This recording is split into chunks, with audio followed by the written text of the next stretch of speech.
ஆண்டவர் கொடுத்த இந்த நாளுக்காய் நாம் யாவரும் ஆண்டவருக்கு நன்றி செலுத்தி அவரை துதித்து ஆராதித்து அவருடைய நாமத்தை உயர்த்த நம்ம இந்த நாளிலும் அர்ப்பணித்திருக்கிறோம். மெய்யாகவே நம் மத்தியிலே ஆண்டவர் கிரியை செய்வாராக. தொடர்ந்து நாம் துதி ஆராதனையிலே நாம் கேட்டது போல அவருடைய அன்பை நாம் நினைத்து நாம் துதிக்க சொன்னால் நம்முடைய இருதயம் துதியினாலே நிரம்பி வழிய நமக்கு தடுமாற்றங்கள் இருக்க, அநேக தடுமாற்றங்கள். அந்த பரிசேயன் இயேசுவை கூப்பிட்டு விருந்து வைத்தார். விருந்து தான் பெருசு, ஆயிரங்கள் செலவு பண்ணி விருந்து வைத்தார். ஆனால் ஆண்டவர் அதை மெச்சிக்கவே இல்லைங்க. ஆண்டவர் அந்த வீட்டில் அந்த சகோதரி மரியாள் செய்த காரியங்களை மெச்சிக்கொண்டார். இப்படி முந்தி இவள் என்னிடத்தில் முந்தி அன்பு கூர்ந்தாலே துதிங்கன்னா நாம் ரெக்கார்டை போட்டு ஆதி காலங்கள் செய்கிறது போல் நாம் சுற்றிக்கிட்டே இருக்க வேண்டியதாக இருக்குது. நாம் அப்படி இருக்கக்கூடாது. ஆண்டவரே, நான் துதிக்க இருதயம் அன்பினாலே பொங்கணுமே. ஒரு வார்த்தை சொன்னால் போதும். ஆண்டவரே, நான் உண்மை துதிக்கிறேன், ஆண்டவரே உண்மை ஸ்தோத்தரிக்கிறேன், நீர் என்மேல் பாராட்டின அன்பிற்கு எல்லை இல்லை ஆண்டவரே. நம்ம கேட்டது போல நல்லவனுக்காக ஒருவன் மன்னிக்க துணிவான், பாவிகளாயும் அக்கிரமமாய் காரணம் இருந்த எனக்காக நீர் இறங்கி உம்முடைய சரீரத்தை ஜீவபலியாக ஒப்பு கொடுத்தீங்களா ஆண்டவரே. நான் வருகிற நாட்களிலே ரெட்டிப்பாய் உம்மை துதிக்க எனக்கு உதவி செய்யுங்க. பரிசுத்த ஆவியானவரே, உம்முடைய அன்பை என் இருதயங்களில் ஊற்றி இருக்கிறீர். அந்த அன்பு என்னை வெட்கப்படுத்தாது. என் வாயை நான் விரிவாய் திறக்க உதவி செய்யுங்க. நன்மையினால் தேவன் நிரப்புவார். ஏதோ அவங்க என்னை துதிங்கன்னு சொல்லி ஆண்டவர் அப்படி கெஞ்சி கேட்கலிங்க. நம் இருதயத்தை உடைத்து அவருடைய நன்மையினால் நம்மை நிரப்ப, ஆண்டவரே என் வாயை நான் விரிவாய் திறக்கிறேன், ஆண்டவரே உம்முடைய ஆவியின் நன்மையினால் நீர் என்னை நிரப்புவீர், நான் அதற்காக துதிக்கிறேன் ஆண்டவரே. ஏதோ பிச்சைக்காரன் வீட்டில் வாசலில் வந்துட்டு அம்மா பிச்சை போடுன்னு சொல்லி எப்படி மனசுக்குள்ளே கேட்க மாட்டாருங்க. தாயே, தகப்பனே, ஏதாவது இருந்தால் எனக்கு ஆகாரம் கொடுக்குன்னு சொல்லி கெஞ்சி கேட்பார். அவங்க கொள்ளையில் அடுப்பாங்க இருந்தாலும் இந்த அம்மா அவனுக்கு செய்ய வேண்டியதை செஞ்சுட்டு போவாங்க. நம்முடைய இருதயங்கள் அப்படி துடிப்பாக இருக்கணுங்க. துதிங்கன்னு சொல்லி நம்ம நம்மை உற்சாகப்படுத்துறதுலாம் அதெல்லாம் பழசு. ஆண்டவரே, எனக்கு ஒரு வாய்ப்பு கொடுத்துருக்கீங்க ஆண்டவரே, நான் என் வாயை விரிவாய் திறக்கிறேன், துதிக்கிறேன், பாடுகிறேன், என்னுடைய இருதயத்தை உடைய சமூகத்திலே ஊற்றி நான் முந்திக்கிறேன் ஆண்டவரே, உம்மிடத்தில் அன்பு கூற நான் முந்திக் கொள்கிறேன் ஆண்டவரே. ஆண்டவர் எளிமையாகவும் சரியாகவும் தான் போதிக்கிறாங்க. நம்முடைய போதனைகளை ஏற்றுக்கொண்டு நாம் வாழ நமக்கு தெரியல, விரும்பலை.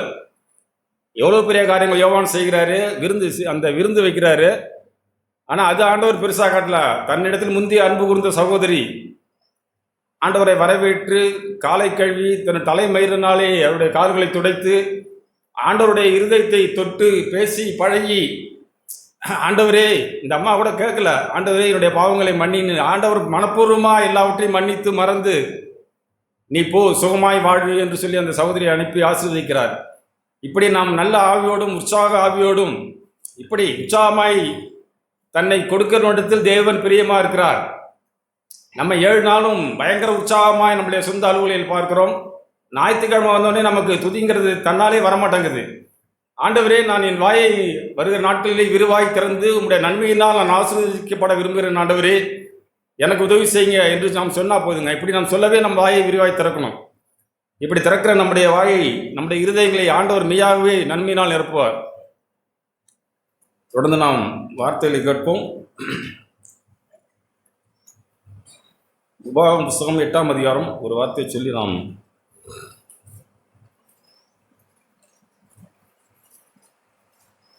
234ஆம் பக்கம். ஆண்டவர் 8ஆம் அதிகாரம் 3ஆம் வசனம். அவர் உன்னை சிறுமைப்படுத்தி உன்னை பசியினாலே வருத்தி மனுஷன் அப்பத்தினால் மாத்திரமல்ல கர்த்தருடைய வாயிலிருந்து புறப்படுகிற ஒவ்வொரு வார்த்தையினாலும் பிழைப்பான் என்பதை உனக்கு உணர்த்தும்படிக்கு நீயும் உன் பிதாக்களும் அறியாதிருந்த மன்னாவினால் உன்னை போஷித்தார். இப்படி நாம் ஒவ்வொரு நாளும் ஆண்டவரே, மனுஷன் அப்பத்தினாலே மாத்திரமல்ல கர்த்தருடைய வாயிலிருந்து புறப்பட்ட வார்த்தையினாலே மனுஷன் பிழைப்பான்னு சொல்லி அங்கே எழுதலிங்க. ஏதோ ஒரு நாளைக்கு ஆண்டவருடைய வாயிலிருந்து ஒரு வார்த்தை புறப்பட்டது, அதனாலே அந்த வார்த்தையினாலே மனுஷன் பிழைப்பான் என்று எழுதல. கர்த்தருடைய வாயிலிருந்து இன்று புறப்படுகிற வார்த்தையினாலே, ஆண்டவரே உடைய சமூகத்திலிருந்து இன்று புறப்பட்டு வருகிற வார்த்தையினாலே நான் பிழைக்கணும் ஆண்டவரே. புறப்பட்ட இல்லைங்க, இப்பொழுதுக்கு புறப்படுகிற ஆண்டவருடைய வாயிலிருந்து வருகிற வார்த்தையினாலே நான் பிழைக்கணுமே. என் இருதயத்தோடு கூட பேசிவிடுங்க ஆண்டவரே. என் இருதயத்தை உமக்கு முன்பாக நான் திறந்து வைக்கிறேன் ஆண்டவரே. என்னை ஆண்டவரே இனங்கண்டு எனக்கு உதவி செய்யுங்க. நாங்கள் இப்படி நேர்மையாய் வருகிற வழிகளை நம்ம கண்டுபிடிச்சிடணுங்க. ஆண்டவரே, உங்களுடைய சமூகத்திலே நீர் உங்களுடைய வார்த்தைகள் மூலமாய் பேசுறீங்க ஆண்டவரே. நான் கேட்டு என்னுடைய வாழ்க்கையை மாற்றிக்கொள்ள என்னை அர்ப்பணிக்கிறேன். இப்படி நாம் உறுதியாய் வந்தால் தேவன் தம்முடைய உறுதியை கண்டு நமக்கு காரியங்களை உணர்த்துவார். நம்ம கேட்டது போல நாம் ஆண்டவருடைய நாமத்தினாலே அவர் ஏற்றுக்கொண்டோம். யோவான் எழுதின சுவிசேஷத்தில் நாம் கேட்டோம்ல,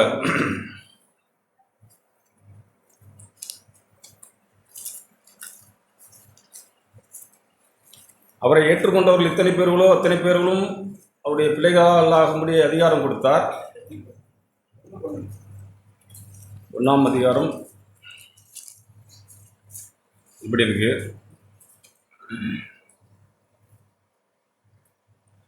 அவருடைய நாமத்து மேல் விசுவாசம் உள்ளவர்களாய் அவரை ஏற்றுக்கொண்டவர்கள் எத்தனை பேர்களோ அத்தனை பேர்களும் தேவனுடைய பிள்ளைகளாகும்படி அவர்களுக்கு அதிகாரம் கொடுத்தார். நாம் ஆண்டவரை ஏற்றுக்கொண்டோம். நேற்று ஏற்றுக்கிட்டோமா? போன வாரமா? போன வருஷமா? 20 வருஷத்துக்கு முன்னாடி ஏற்றிக்கிட்டு நான் இன்னைக்கு பிள்ளை இல்லைங்க. நான் இன்னைக்கு அவருடைய குமாரன். எனக்கு ஆண்டவருடைய காரியங்களை எனக்கு நன்றாய் தெரியும். நான் காலையில் யோசித்தேன், திருமணம் பண்ணும்போது இன்னாருடைய குமாரனுக்கும் இன்னாருடைய குமாரத்தையும் சொல்லி பத்திரிகை அடிக்கிறோம். இப்போ நான் ஆண்டவருடைய பிள்ளை இல்லை, இன்னாருடைய பிள்ளைக்கு திருமணம்னு யாரும் பத்திரிகை அடிக்கிறது இல்லை. இன்னாருடைய குமாரன், நான் இயேசுவின் குமாரன். ஆண்டவரே, நான் இன்னும் ஆதியில் இருந்தது பிள்ளையை போல குழந்தையை போல நான் அது தெரியல இது தெரியல ஒவ்வொரு வாரமும் நான் கற்றுக்க விரும்பல. ஆண்டவரே, நான் கற்றுக்கொண்டதிலே உங்களுடைய வாயிலிருந்து புறப்பட்ட வார்த்தையிலே நான் ஒரு வெளிச்சத்தை காண எனக்கு உதவி செய்யுங்க. என் இருதயத்தின் மனக்கண்களை திறந்தருளுங்க ஆண்டவரே அப்படின்னு சொல்லி நாம் இருதயங்களை திறந்தால் நம்மளோட கூட ஒவ்வொரு நாளும் ஆண்டவர் பேசுவாருங்க. இப்படி நாம் பிள்ளைகளாய் இல்லாமல் குமாரர்களாய் குமாரத்திகளாய், ஆண்டவரே என்னிடத்துல அநேக தவறுகள் இருக்கு ஆண்டவரே, ஆனாலும் நான் ஆண்டவரே நீர் என்னை மன்னித்து ஏற்றுக்கொண்ட தேவன். நான் திருந்திடுற ஆண்டவரே, எனக்கு உதவி செய்யுங்க. நான் என்னை மாற்றிக்கொள்கிற ஆண்டவரே, மனம் திரும்புகிற ஆண்டவரே, என்னோடு பேசணும்னு சொல்லி நாம் இப்படி வர நாம் விரும்பினா போதுங்க. இப்படி உணர்வுள்ளவன் உண்டோ என்று அன்றையிலிருந்து இன்றைய வரைக்கும் பரிசுத்த ஆவியானவர் இப்படி சுற்றிக்கிட்டே இருக்கிறாங்க. தம்முடைய வல்லமை விளங்க பண்ணும்படி தம்முடைய நீதியினாலே வாழ விரும்புகிற ஜனங்கள் இருக்கிறாங்களான்னு.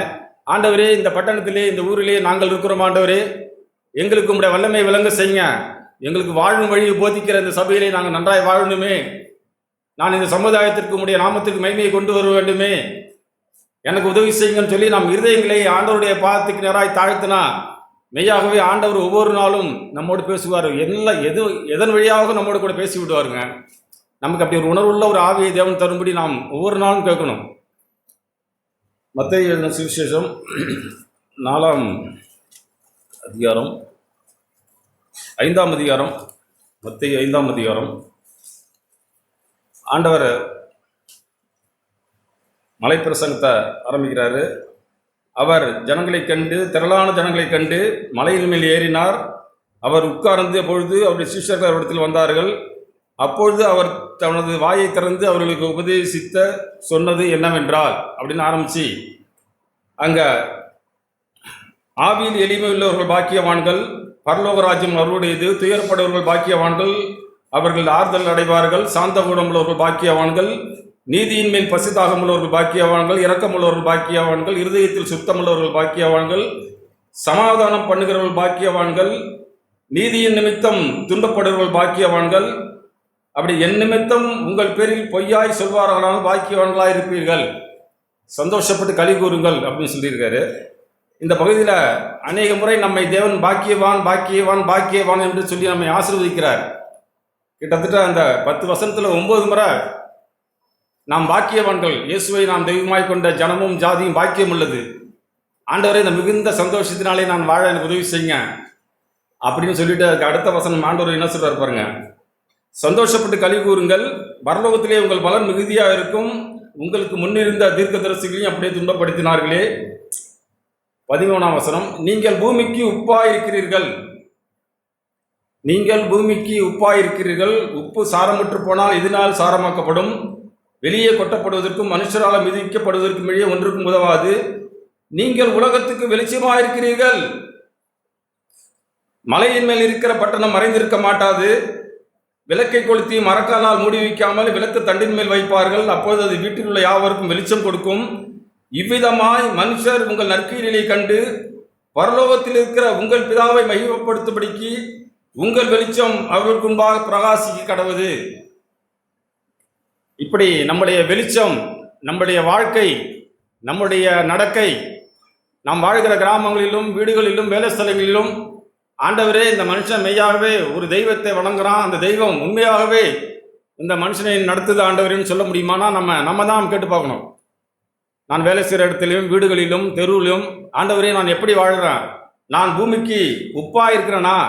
இந்த உலகத்துக்கு நான் வெளிச்சமாக இருக்கிறேனா? என்னுடைய சொந்த குடும்பத்துக்கு நான் வெளிச்சமாக இருக்கிறேனா? நம்ம கேட்டு பார்க்கணுங்க. நம்ம உயர்வான சத்தியத்தை பேசுகிறோம், சத்தியத்தை நடக்கிறோம். நம்மை ஆண்டவர் அவருடைய வசனங்களை அனுப்பி நம்ப செய்திருக்கிறார். நம்ம இந்த சபை காம்பவுண்டில் வந்தால் மாத்திரம் நம்முடைய சுத்தம் தூய்மையெல்லாம் பெருசாக காட்டவே வேண்டாம். ஆண்டவரே நான் திங்கட்கிழமையிலிருந்து சனிக்கிழமை வரைக்கும் என்னுடைய வாழ்க்கையில நான் உண்மைக்கு என்னை திறந்து காட்டுகிறேன் ஆண்டவரே.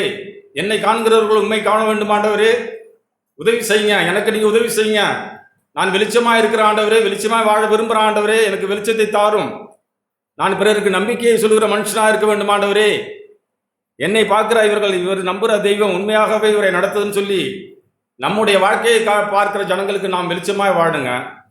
ஆண்டவருடைய தீராத விருப்பமெல்லாம் நீங்கள் வெளிச்சமாக இருக்கிறீர்கள். நீங்கள் அப்படி உங்களை மரக்கால போட்டு கவுத்துக்காதீங்க. நீங்கள் மலையின் மேல் இருக்கிற பட்டணம் போல நான் இயேசுவை நம்புகிற, இயேசுவை தேடுகிற, அவருக்கு வாழ்கிற, நான் ஒரு சீஷனாய் வாழ விரும்புகிற மனுஷன் என்று சொல்லி நாம் தைரியமாய் வாழும்போது மெய்யாகவே ஆண்டவர் இதைதாங்க விரும்புகிறாரு. என்னாலே போதிக்கப்பட்டு நான் சிந்தின ரத்தத்திற்கு நம்மை பார்த்து ஆண்டவர் சந்தோஷப்படுவார். ஏதோ நம்ம கூனி குறுகி பயந்து நடுங்கி, ஆண்டவரே நீர் என்னை விடுதலை பண்ணின தேவன், இந்த பூமியில நான் எதற்கும் பயப்பட மாட்டேன் ஆண்டவரே, நீர் ஒருவர் எனக்கு தகப்பனா இருக்கிறீர், நான் இன்னும் குழந்தையை போல அது செய்யலாமா இது செய்யலாமா அப்படி இப்படின்னு சொல்லி நான் வாழ விரும்ப மாட்டேன், பயப்பட மாட்டேன் ஆண்டவரே. நான் புத்தியிலே குழந்தையா இருக்கிறேன், துர்க்குணத்திலே நான் குழந்தையா இருக்கிறேன், புத்தியிலே நான் தேறினவனா இருக்கிறேன். துர்க்குணத்தில் நாம் அப்படியே நாம் மாத்திக்கிறோம். துர்க்குணத்திலே நாம் புத்திசாலியா இருக்கிறோம். மற்ற காரியங்கள் எல்லாம் குழந்தை போல நாம் நடந்து நம்மை நாம் ஏமாற்றிக் கொள்கிறோம். மற்ற அநேக விஷயங்களை நான் புத்திசாலி, உலக காரியங்கள், சமயோகித புத்தி, யார்கிட்ட எப்படி பேசணுங்கிறதெல்லாம் எனக்கு நல்லா தெரியுது. ஆனால் ஆண்டவரே நான் உமக்கு அப்படி நான் இல்லையே, உம்மிடத்திலே நான் ஆண்டவரே தலைக்கீழே இருக்கிற ஆண்டவரே, என்னை மாற்றி விடுங்க. என் இருதயத்திலே இருள் இருக்க ஆண்டவரே, அதை கழுவிக்கொள்ள உதவி செய்யுங்க. நான் வெளிச்சத்தின் பிள்ளையாய், பகலின் பிள்ளையாய், நான் வெளிச்சமாய் வாழ எனக்கு அனுக்கிரகம் பண்ணுங்க ஆண்டவரே. ஏன்னா இந்த 15 வருஷம் 20 வருஷம் 30 வருஷ காலங்களா நீர் என்னை நடத்துறீங்க ஆண்டவரே. நான் குமாரன், நான் இன்னும் பிள்ளையை போல நான் தடுமாறி விழக்கூடாது ஆண்டவரே. நான் ஸ்திரமா இருக்கணும், நான் உம்மிடத்தில் என்னை ஒப்பு கொடுத்து வாழணும். இயேசு பிள்ளையா இருந்தார், வளர்ந்தார், குமாரனாக எண்ணப்பட்டார், அவர் குமாரனாய் ஆகிவிட்டார். ஆண்டவர் தன்னை குறித்து எழுதியிருக்க வசனத்தை கண்டுபிடிச்சி நான் இப்படி வாழ்வேன்னு சொல்லி அறிக்கையிட்டார். பிதாவே, பலியையும் காணிக்கையும் நீர் விரும்பவில்லை, எனக்கு ஒரு சரீரத்தை ஆயத்தப்படுத்தி இருக்கிறீர், இந்த சரீரத்திலே நான் உங்களுடைய சித்தம் செய்ய ஒப்புக் கொடுக்கிறேன். இப்படி நாம் சரீரங்களை ஜீவபலியாய் ஒப்பு கொடுத்து வாழ்ந்தா போதுங்க.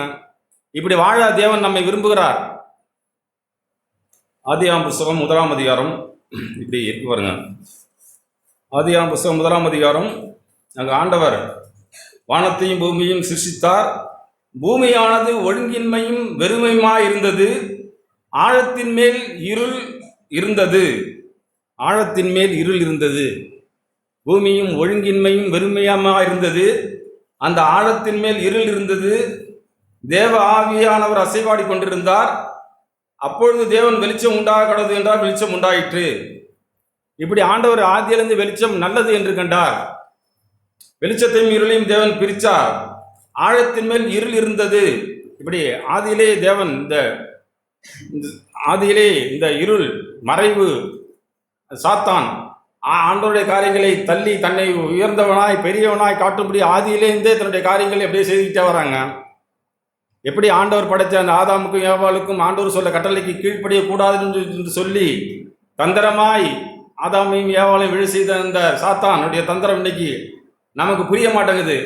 ஆண்டவரே, நான் உம்முடைய பிள்ளை ஆண்டவரே, உம்முடைய குமாரன் ஆண்டவரே, நான் தைரியமாய் சந்தோஷமாய் பூமியிலே வாழணுமே, எனக்கு வருகிற எல்லா சோதனைகளையும் நீர் எனக்கு தப்பித்துக் கொள்ளும் போக்கை உண்டாக்குற உண்மையுள்ள தேவன், நான் பயப்பட மாட்டேன் ஆண்டவரே, நான் கலங்க மாட்டேன் ஆண்டவரே, நீங்கள் செய்வது எல்லாவற்றுக்கும் நன்றி ஆண்டவரே. நமக்கு அநேக ஆண்டுகளுக்கு முன்பாக இப்படிலாம் சொல்ல தெரியலீங்க. ஆனால் இன்னைக்கு ஒன்று ஆண்டவர் நமக்கு சொல்லிக் கொடுத்து நம்மளை போதித்து நடிச்சிருக்கிறாரா இல்லையா?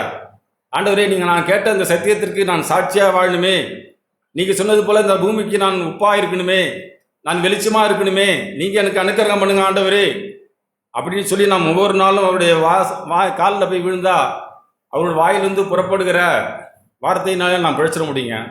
இப்படி நம்மளோட வாழ்க்கையில் நாம் ஒவ்வொரு நாளும் ஆண்டவரே நான் உண்மை பிரியப்படுத்த உதவி செய்யுங்க, நான் என்னையை பிரியப்படுத்தி வாழாது இருக்க உதவி செய்யுங்க, நான் வெளிச்சத்தின் பிள்ளையாக இருக்க உதவி செய்யுங்க, நான் இருளுக்கும் வெளிச்சத்துக்கும் நான் இப்படி பங்காளியாக இருக்கக்கூடாது ஆண்டவரே, நான் வெளிச்சத்தின் பிள்ளை என்பதை என்னுடைய வாழ்க்கையில நான் கண்டுகொள்ள உதவி செய்யுங்க. இப்படி நாம் வாழ்க்கையை நாம் அனுதினமும் சோதித்து பார்த்து நாம் மனம் திரும்பும் பொழுது மெய்யாகவே ஆண்டவர் இப்படி தாங்க வாழ விரும்புகிறார், நம்மை வாழ அப்படிதான் விரும்புகிறார். நாம் இருளில் வாழவே கூடாது. ஆண்டவரே நான் உண்மை கண்டுகொண்ட சந்ததி ஆண்டவரே, உம்முடைய குமாரன் ஆண்டவரே, நீர் எனக்கு போதிக்கிறீர். சபையிலே ஒவ்வொரு வாரமும் நீர் என்னோடு கூட உங்களுடைய வார்த்தை மூலமாக என்னோடு கூட பேசுறீங்க ஆண்டவரே. நான் அதை கேட்டு என் இருதயத்திலே காத்து கொண்டு நன்மையும் செம்மையுமான அந்த இருதயத்தில் நான் பலன் கொடுக்க உதவி செய்யுங்க. ஏதோ ஆண்டவர் எடுத்தோடனே 100 கேட்கலீங்க, 30, 60, 90 இப்படி கொஞ்சம் கொஞ்சமாய் ஆண்டவரே என்னுடைய வாழ்க்கையை கழுவிக்கொள்ள உதவி செய்யுங்க ஆண்டவரே. நான் கழுவிக்கொள்ள நான் விரும்புகிறேன். நம்முடைய இருதயம் நம்மை கழுவிக்கொள்ள விரும்பாதுங்க. எரேமியாவின் புஸ்தகம் ஒரு வார்த்தையை நான் சொல்லுவேன். எரேமியாவின் புஸ்தகம்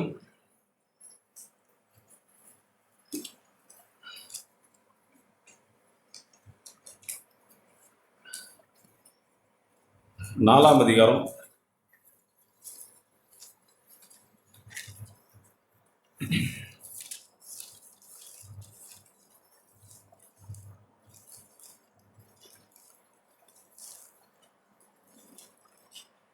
4ஆம் அதிகாரம் எப்படி இருக்கும்? 4ஆம் அதிகாரம்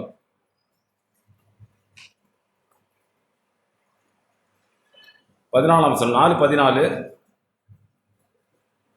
எருசலேமே, நீ ரட்சிக்கப்படும்படிக்கு உன் இருதயத்தை பொல்லாப்பற கழுவு, எந்த மட்டும் அக்கிர நினைவுகளும் உள்ளத்தில் தங்கும். இதோ அங்கே ஒரு தேசத்தை பார்த்து சொல்லல, ஆண்டவரே நீர் என்ன பார்த்து சொல்றீங்க ஆண்டவரே, நான் ரட்சிக்கப்படும்படிக்கு என் இருதயத்தை நான் பொல்லாப்பற கழுவ வேண்டுமே. என்னிடத்துல ஆண்டவரே நான் எந்த மட்டும் என் அக்கிரமத்தை நான் ஆண்டவரே நான் மூடி வச்சிருக்க முடியும். ஆண்டவரே இந்த அக்கிரமத்தை நான் அறிக்கை எடுக்கிறேன் ஆண்டவரே, என்னுடைய பாவங்களை எல்லாம் நீங்கள் நிவர்த்தி செய்ய வந்த தேவ ஆட்டுக்குட்டி ஆண்டவரே, இன்னைக்கு நீங்கள் என்னோட கூட ஒரு புதிய உடன்படிக்கை பண்ணி நான் உமக்கென்று வாழும்படிக்கு என்னை உற்சாகப்படுத்திருக்கிற தேவனே, நான் உமக்கென்று வாழ விரும்புகிற ஆண்டவரே எனக்கு உதவி செய்யுங்க அப்படின்னு சொல்லி நாம் தேடினோம்னா மிகவே ஆண்டவர் நம்மை செம்மையாய் நடத்துவார். ஆனால் நம்ம என்ன செய்யறோம்னா 22ஆம் வசனம் எப்படி இருக்கு பாருங்க. என் ஜனங்களோ மதியற்றவர்களாய் என்னை அவர்களை அறியாதிருக்கிறார்கள், அவர்கள் பைத்தியமுள்ள பிள்ளைகள், அவர்களுக்கு உணர்வே இல்லை, பொல்லாப்பை செய்ய அவர்கள் அறிவாளிகள். ஆதியிலே எரேமியா தீர்க்கதரிசி எழுதின வார்த்தைங்க. பொல்லாப்பை செய்ய அவர்கள் அறிவாளிகள், நன்மை செய்யவோ அவர்களுக்கு அறிவில்லாதிருக்கிறார்கள். நாம் ஆண்டவருடைய பிள்ளைகளாக இருக்க நம்ம நன்மை செய்ய அறியலிங்க. டக்குன்னு நாம் கடந்த நாளில் நாங்கள் சகோதரர் பேசிக்கிட்டு இருந்தோம். ஒரு சகோதரன் சொல்கிறாரு, சபையில் யார் பிரதர் உண்மையாக இருக்கிறா அப்படின்னு அவர் தன்னுடைய இருதயத்தில் உள்ள கசப்பை காட்டுறாரு. எப்படி ஆண்டவரே இப்படியா, சபையில் யார் உண்மையாக இருக்கிறான்னா, ஆண்டவரே உண்மையாக இருக்க தானே ஆண்டவரே நாங்களும் வந்திருக்கிறோம். பாவத்திலே வாழ்ந்து பாவியாக இருந்து அக்கிரமத்திலே மறித்திருந்து உண்மைக்கு புறம்பாய் வாழ்ந்த நான் இன்னைக்கு உண்மை இல்லைன்னு சொல்லி இப்படி அடுத்தவங்களை நம்ம விரட்டி நீட்டுறாரே, ஆண்டவரே அவரையும் பண்ணீங்க, நாங்கள் இப்படி உணர்வுடைய அவர் மூலமாக நீர் எங்களோட பேசுறீங்களே ஆண்டவரே அப்படின்னு சொல்லி நானும் என்னை கண்டு கொண்டேன். மீதாவே நம்முடைய வாழ்க்கையில பழைய வாழ்க்கையில் நாம் இப்படி உண்மை இல்லாமல் இருந்திருக்கலாம். நான் ஆண்டவரை தேடி சபைக்கு வந்த பிறகு நான் உண்மை இல்லைன்னு சொன்னால் நான் உண்மை இல்லை, அதுதான் என்னோட இருதயம் பிறரை உண்மை இல்லைன்னு சொல்லி விரல் நீட்ட வைக்குது. நாம் அப்படி பிறரை விரல் நீட்டவே விரும்பக்கூடாது. ஆண்டவரே என்னோட இருதயத்தில் பொல்லாப்பு இருக்கு, எல்லாத்தையும் தானே பொல்லாப்பு இருக்குன்னு சொல்லி நான் இப்படி யகா அப்படின்னு சொல்லிடக்கூடாது. ஆண்டவரே நான் பொல்லாப்பற என்னோட இருதயத்தை கழுவ உதவி செய்யுங்க, என்னுடைய மதிய இனத்தை மாற்றி விடுங்க, நான் பிறரை விரல் நீட்டுகிற இந்த விரலை வெட்டி போடுங்க ஆண்டவரே, நான் பிறரை விரல் நீட்ட எனக்கு எந்த தகுதியும் கிடையாது ஆண்டவரே, என்னுடைய கண்ணில் இருக்கிற உத்தரத்தை பார்க்க எனக்கு தெரியலையே, எனக்கு உதவி செய்யுங்கன்னு சொல்லி நம் இருதயத்தில் ஆழமாய் நாம் நம்மை கழுவிக்கொள்ளணுங்க. நம்ம இருதயத்தில் அக்கிரமம் இருக்கு. இதோ சபைக்கு வருஷங்களை போயிட்டு நமக்கு அநேக காரியங்கள் செம்மையாக நடக்குது, இது எல்லாருக்கும் நடக்கும். ஆண்டவரே இது எல்லாருக்கும் நடக்க ஆண்டவரே, எனக்கு என்ன விசேஷம்னா நான் நித்தியவாசி, எனக்கு அழிந்து போகிற இந்த பூமியில் 1000 துன்பங்கள் வரட்டும். சகோதரர்கள் வெள்ளிக்கிழமை அப்படிதான் ஷேர் பண்ணாங்க, காலமெல்லாம் எங்களுக்கு துன்பமான. ஆமாம், காலமெல்லாம் துன்பம், அதை குறித்து நம்ம வருத்தப்படக்கூடாதுங்க. பவுல் எவ்வளோ பெரிய தேவ மனுஷன், அவருடைய காரியங்கள் நமக்கு தெரியும். கூலி வேலை செய்து அன்றாடம் பிழைப்புக்கு கூடாரம் கட்டி வாழ்ந்து தேவனுடைய ராஜ்யத்தை பிரசங்கித்த தேவ மனுஷன். இந்த வேதாகமம் முழுவதும் அதிகமான புஸ்தகங்களை எழுத தேவன் அவருக்கு அனுக்கிரகம் பண்ணியிருக்கிறார். ஏன் தேவன் அவர் கூட இருந்தால் அவர் பெரிய மாளிகையில் இருந்து எழுதியிருக்கலாமே. தேவனுடைய வழி வேற, நம்முடைய வழி வேற. நமக்கெல்லாம் இந்த வாழ்க்கையில் இந்த உலகத்தில் சுகமாய் வாழணும், சந்தோஷமாக இருக்கணும், களி கூற வேண்டும் என்று சொல்லி நம்ம இருதயம் விரும்புது. ஆண்டவருடைய வழியில் அப்படி இல்லைங்க. தன்னுடைய சொந்த குமாரனை இப்படி பாடுபட அனுமதித்த அந்த தேவன் உங்களையும் என்னையும் எந்த பாடுகளுக்குள்ளாய் அனுமதிக்கலாங்க. நாம் பயப்படக்கூடாது. ஆண்டவரே, பாடுகளுக்குள்ளாய் நான் பிரவேசிக்க விரும்புகிறேன், ரத்தம் சிந்தப்படத்தக்கதாக நீங்கள் எதிர்த்து நிற்கவில்லைன்னு சொல்லி எபிரேயர் புத்தகத்தில் வசனம் இருக்கு. நாம் அப்படிலாம் நம்முடைய இருதயம் துணிய மாட்டேங்குது. ஆண்டவரே, நான் பாவம் செய்ய விரும்பல ஆண்டவரே, நான் பிறரை விரல் நீட்ட விரும்பல ஆண்டவரே, என்னோட வாழ்க்கையில நான் உண்மை இல்லாமல் இருக்கிறத நீங்க உணர்த்துங்க.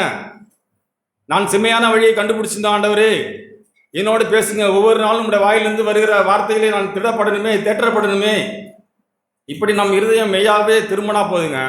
இப்படி திரும்புகிற அந்த இருதயங்களை ஆண்டவர் ஆசீர்வதிக்கவே விரும்புகிறார். நம் இருதயம் திரும்ப மாட்டேங்குது. நம் இருதயம் கல்லா இருக்கு. நாம் கேட்டது போல மற்ற காரியங்களுக்கு நாம் புத்திசாலித்தனமா இருக்கிறோம். ஆண்டவரே, தேவனுடைய காரியங்கள்லாம் நம்முடைய வாழ்க்கையில கீழே இருக்கு.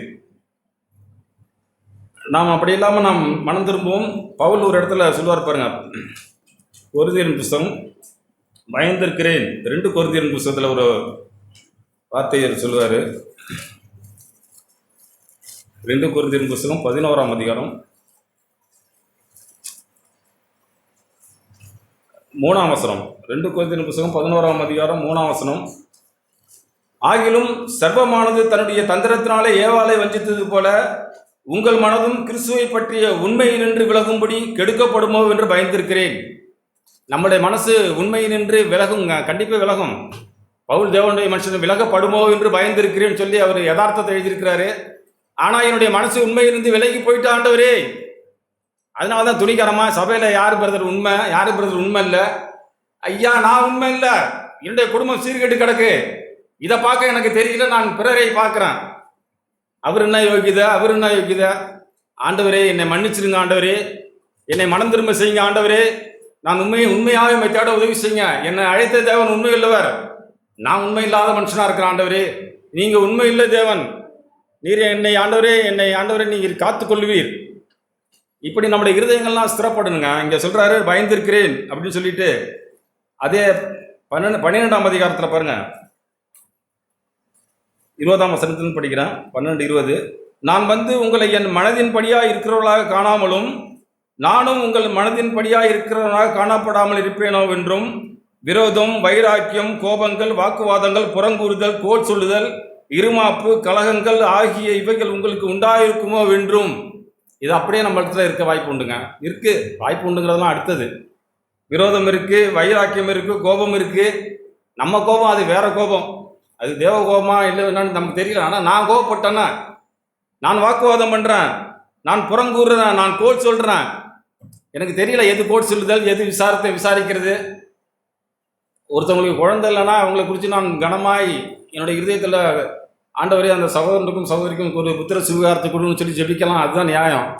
கூப்பிட்டு என்னம்மா 10 வருஷமாவது 5 வருஷமாவது திருமணமாகி உனக்கு குழந்தை இல்லையான்னு சொல்லி கேட்கறதுவே தவறுங்கிறது நமக்கு உணரலைங்க. அதை சும்மா நம்ம விசாரிக்கிறங்கிற போர்வையில் கேட்குறோம். அது நம்முடைய அறியாமை. நம்ம அப்படிலாம் செய்யவே கூடாது. ஆண்டவரே, என் இடத்துல இதெல்லாம் இருக்கு ஆண்டவரே, புறம் சொல்லுதல், கோல் சொல்லுதல், இருமாப்பு, கலகம் எல்லாம் இருக்கு ஆண்டவரே. மறுபடியும் நான் வருகிற போது என் தேவன் உங்களிடத்தில் என்னை தாழ்த்தும்படிக்கு முன் பாவம் செய்தவர்களாகிய அநேகர் தங்கள் நடப்பித்த அசுத்தத்தையும் வேசித்தனையும் காம விவகாரத்தை விட்டு மனம் திரும்பாமல் இருக்கிறதை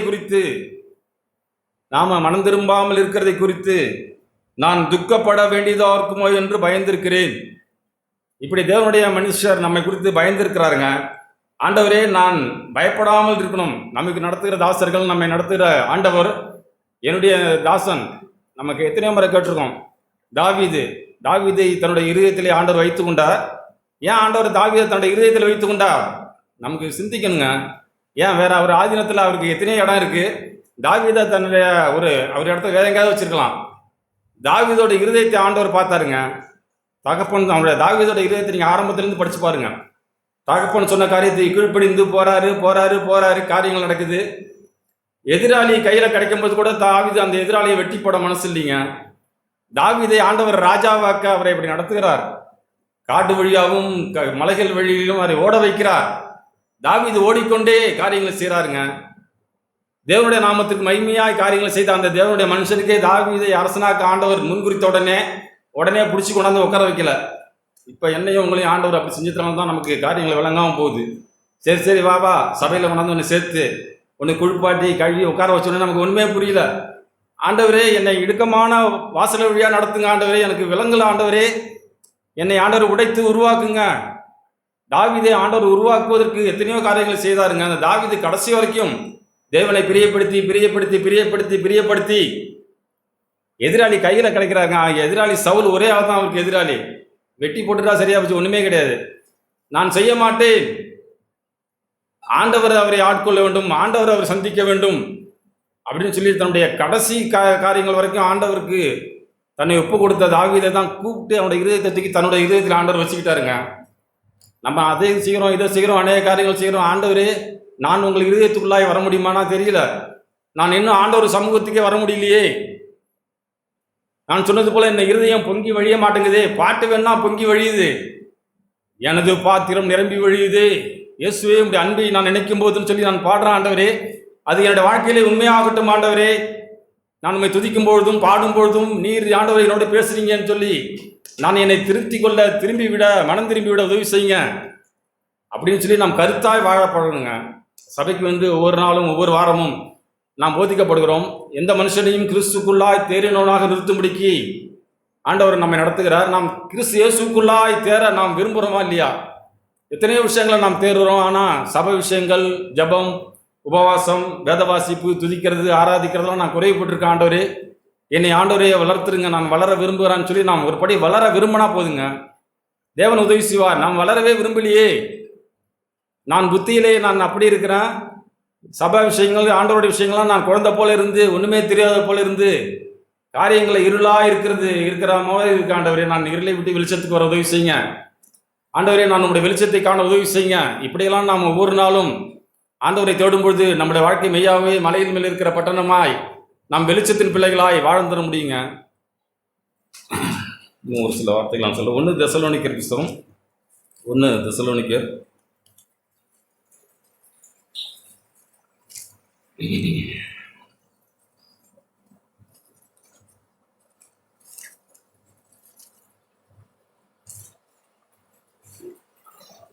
5ஆம் அதிகாரம். 1 தெசலோனிக்கர் 5ஆம் அதிகாரம்.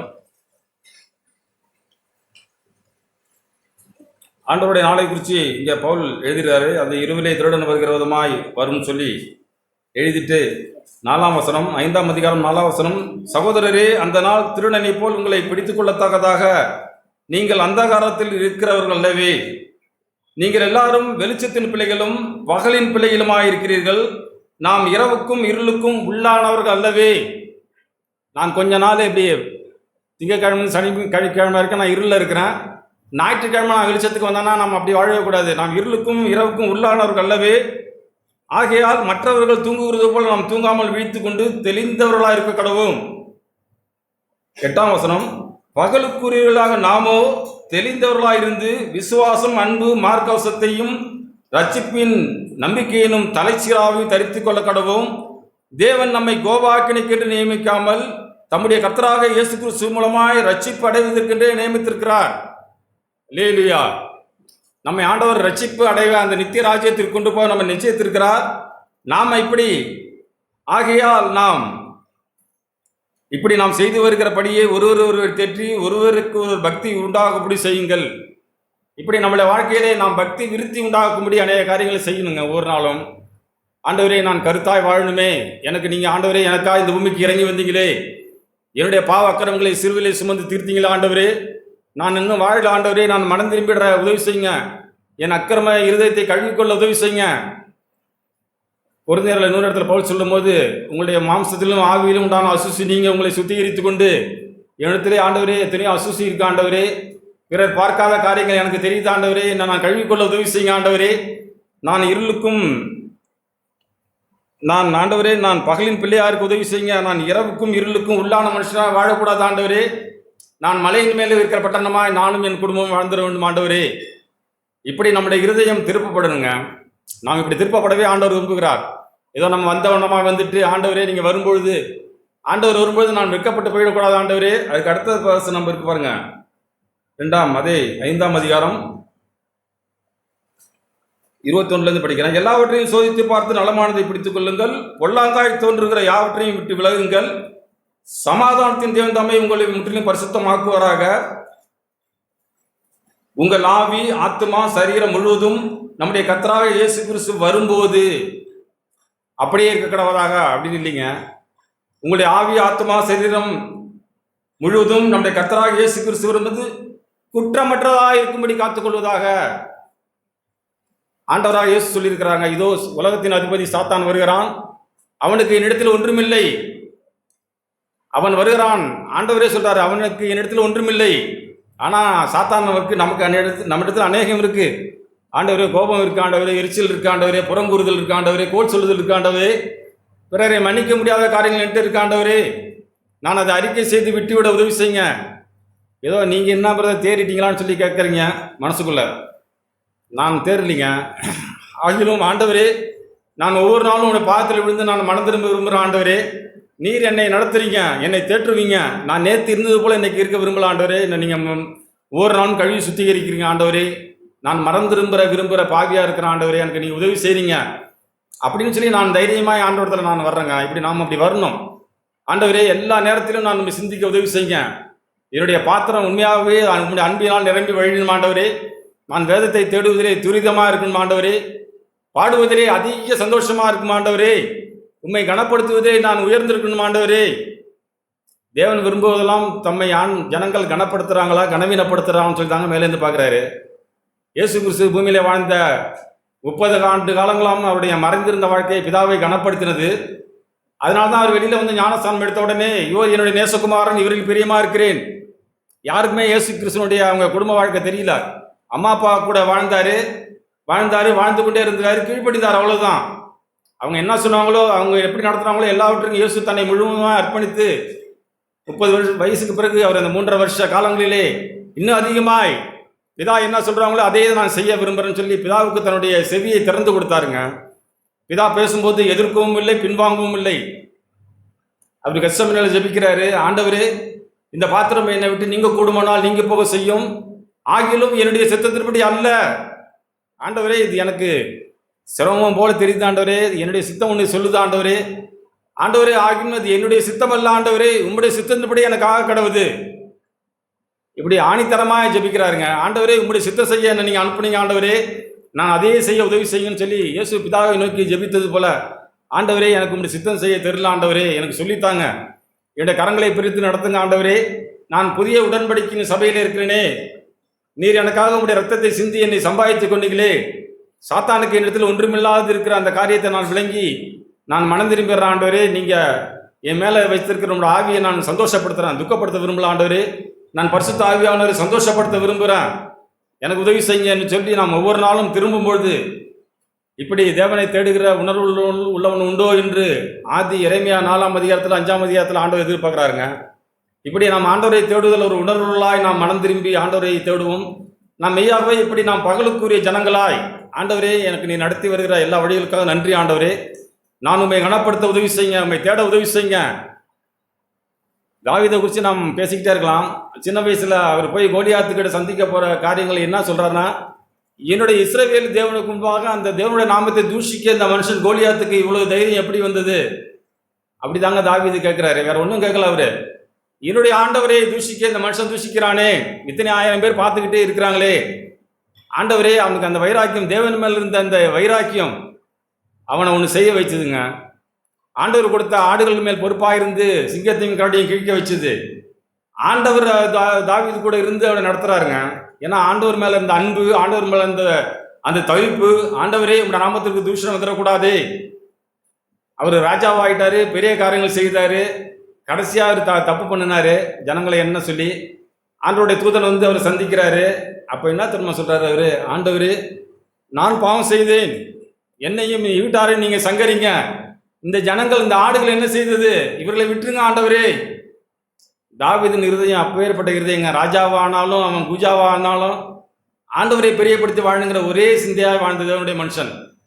இப்படி நம்முடைய வாழ்க்கையில நாம் வெளிச்சத்தின் பிள்ளைகளாக இருந்து, ஆண்டவரே, நானும் என் வீட்டாரும் மலையின் மேல் இருக்கிற பட்டணமாக இருக்கணுமே, கிராமத்தில் எங்கேயோ ஆண்டவரை நீங்கள் கொடுத்துருக்க சூழ்நிலையில மன சந்தோஷமாக இருக்க உதவி செய்யுங்க.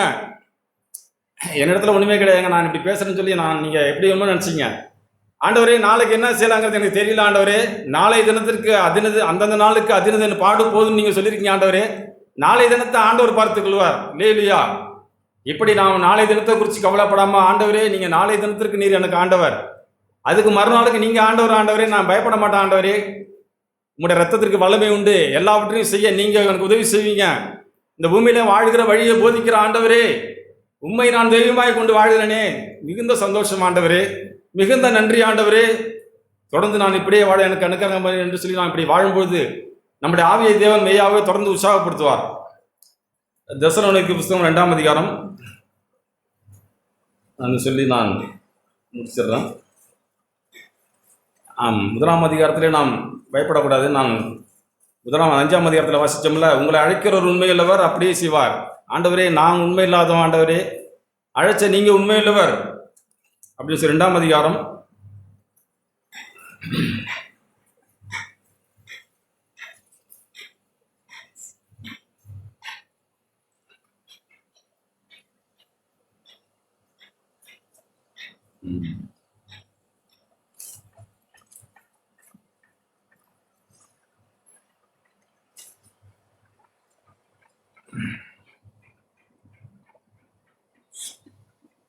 2ஆம் அதிகாரம் 14ஆம் வசனத்தில் படிக்கிறேன். 14, நீங்கள் நம்முடைய கர்த்தராகிய இயேசு கிறிஸ்துவின் மகிமையை அடையும் பொருட்டாக எங்கள் சுவிசேஷத்தினாலே அந்த ரட்சிப்புக்கு அவர் உங்களை அழைத்தார். நீங்கள் நம்முடைய கர்த்தராகிய இயேசு கிறிஸ்துவின் மகிமையை அடைவையும் பொருட்டாக எங்கள் சுவிசேஷத்தினாலே அந்த ரட்சிப்புக்கு அவர் உங்களை அழைத்தார். ஆகையால் சகோதரரே, நீங்கள் நிலை கொண்டு வார்த்தையினாலாவது நிருபத்தினாலாவது நாங்கள் உங்களுக்கு உபதேசித்த முறைமைகளை கை கொள்ளுங்கள்.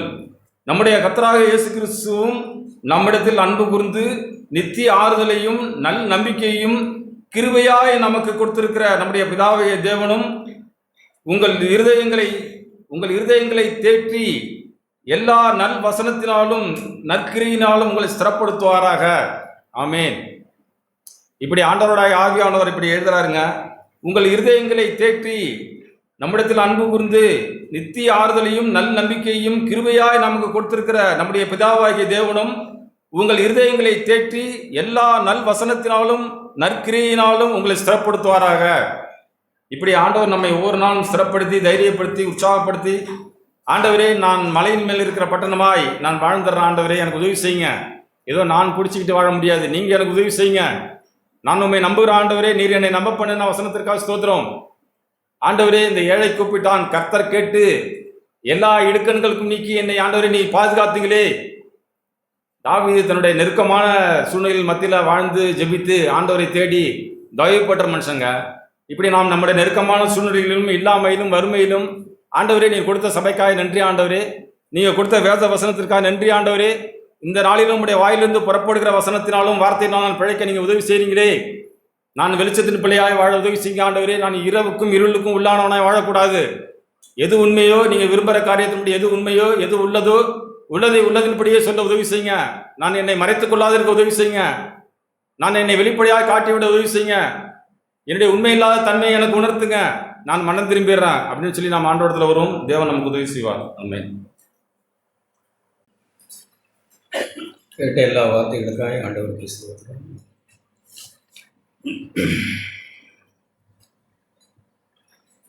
நியாயாதிபதிகள் புஸ்தகம்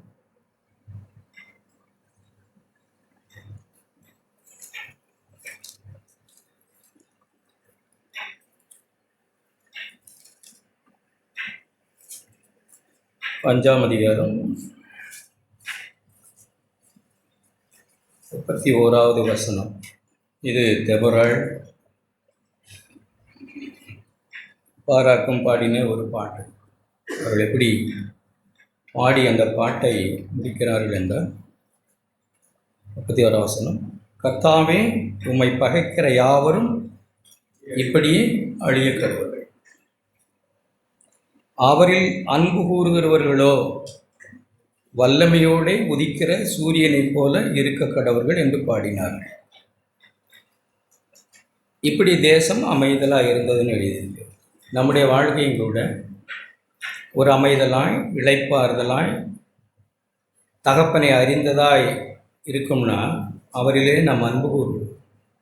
அவரில் அன்பு கூறுகிற மக்களால் மட்டும்தான் அமைதலாய், இளைப்பாறுதலாய், எனக்கு ஒரு நல்ல பரமபிதா இருக்கிறார், என்னை விசாரிக்கிற ஒருவர் இருக்கிறார், நான் தேடாத போது தேடி வந்த ஒருவர் இருக்கிறார், நான் அன்பு கூறாத போது அன்பு கூர்ந்த ஒருவர் இருக்கிறார் அப்படின்னு அவரிடத்திலே அன்பு கூர்ந்து வல்லமையோடே உதிக்கிற சூரியனைப் போல அவருடைய வாழ்க்கை இருக்க முடியும்.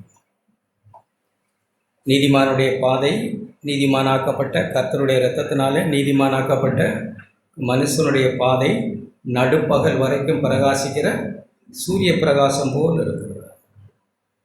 கர்த்தரால் யாரெல்லாம் நீதிமான் ஆக்கப்பட்டோமோ அவருடைய வாழ்க்கை ஒருபோதும் கீழ் நோக்கி போகிறது இல்லை. நிச்சயமாக இல்லை.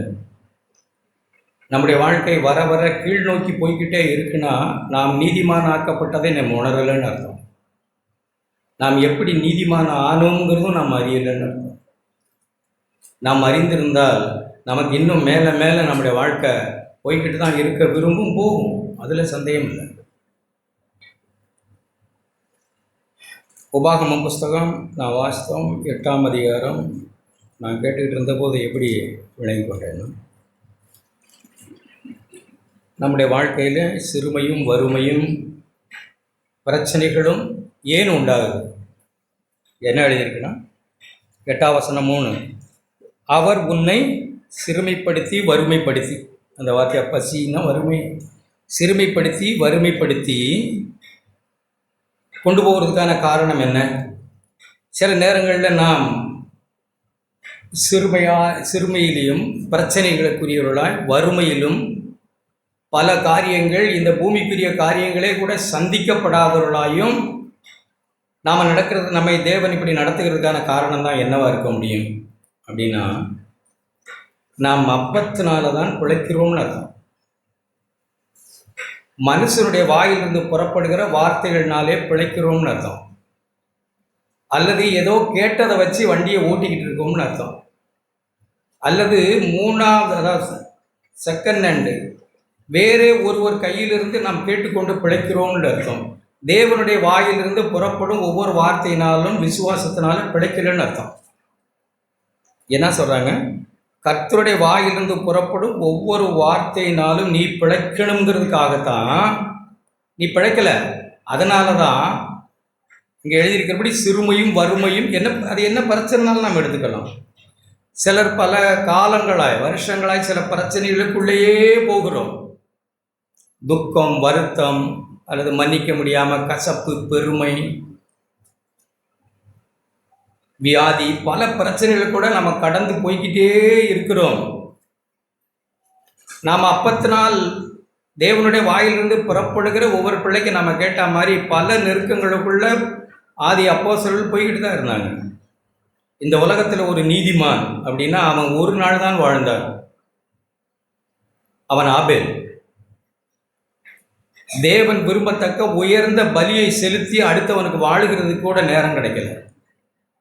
ஒரு நீதிமானுக்கு சம்பவிச்சது அப்படிதான். பெரும் பெரும் செல்வந்தர்கள் ஆபிரகாம், ஈசாக்கு, யாக்கோபு இந்த உலகத்தில் ஒன்னையும் பெருசாலாம் சாதித்தவர்கள் அல்ல.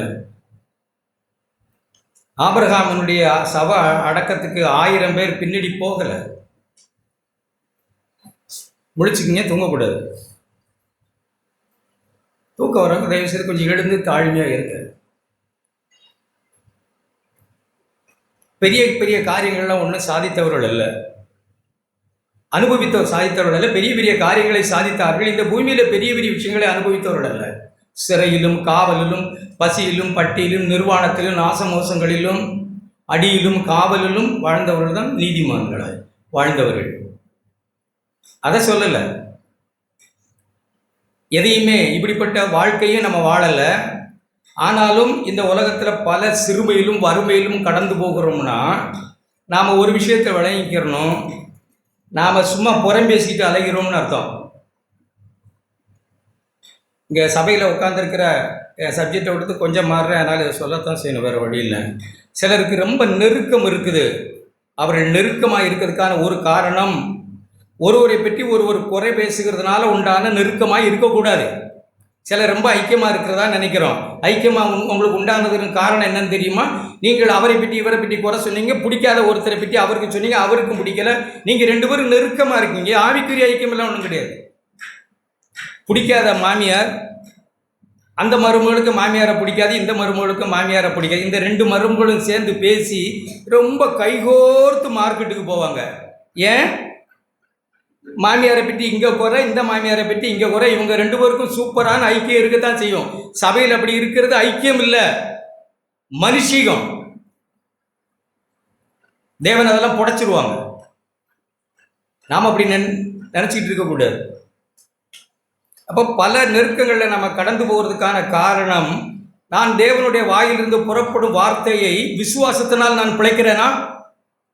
எழுதியிருக்கிறபடி வாயிலிருந்து வார்த்தையினாலும் பிழைப்பான். ஒவ்வொரு வார்த்தையும் விசுவாசித்து பிழைக்கிறோமா? போன வாரம் கூட நம்ம வாஸ்தவமா இல்லையா?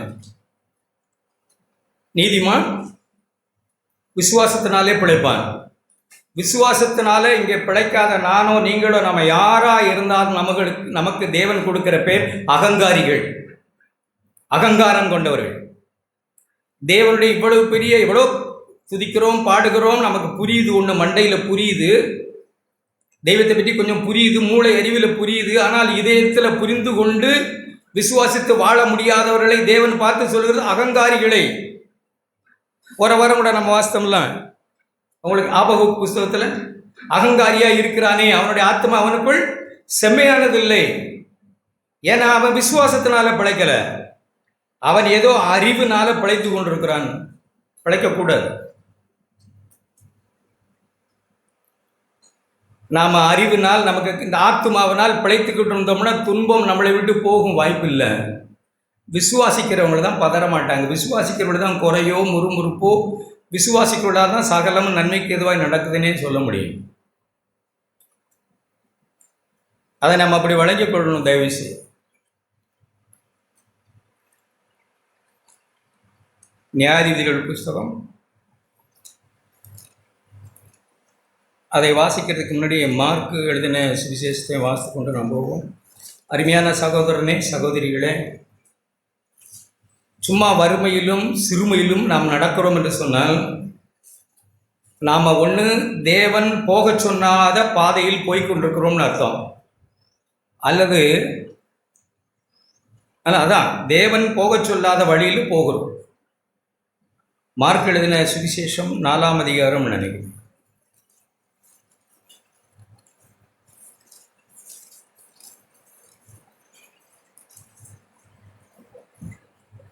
ஆண்டவர் ஒரு சாயங்கால நேரத்தில்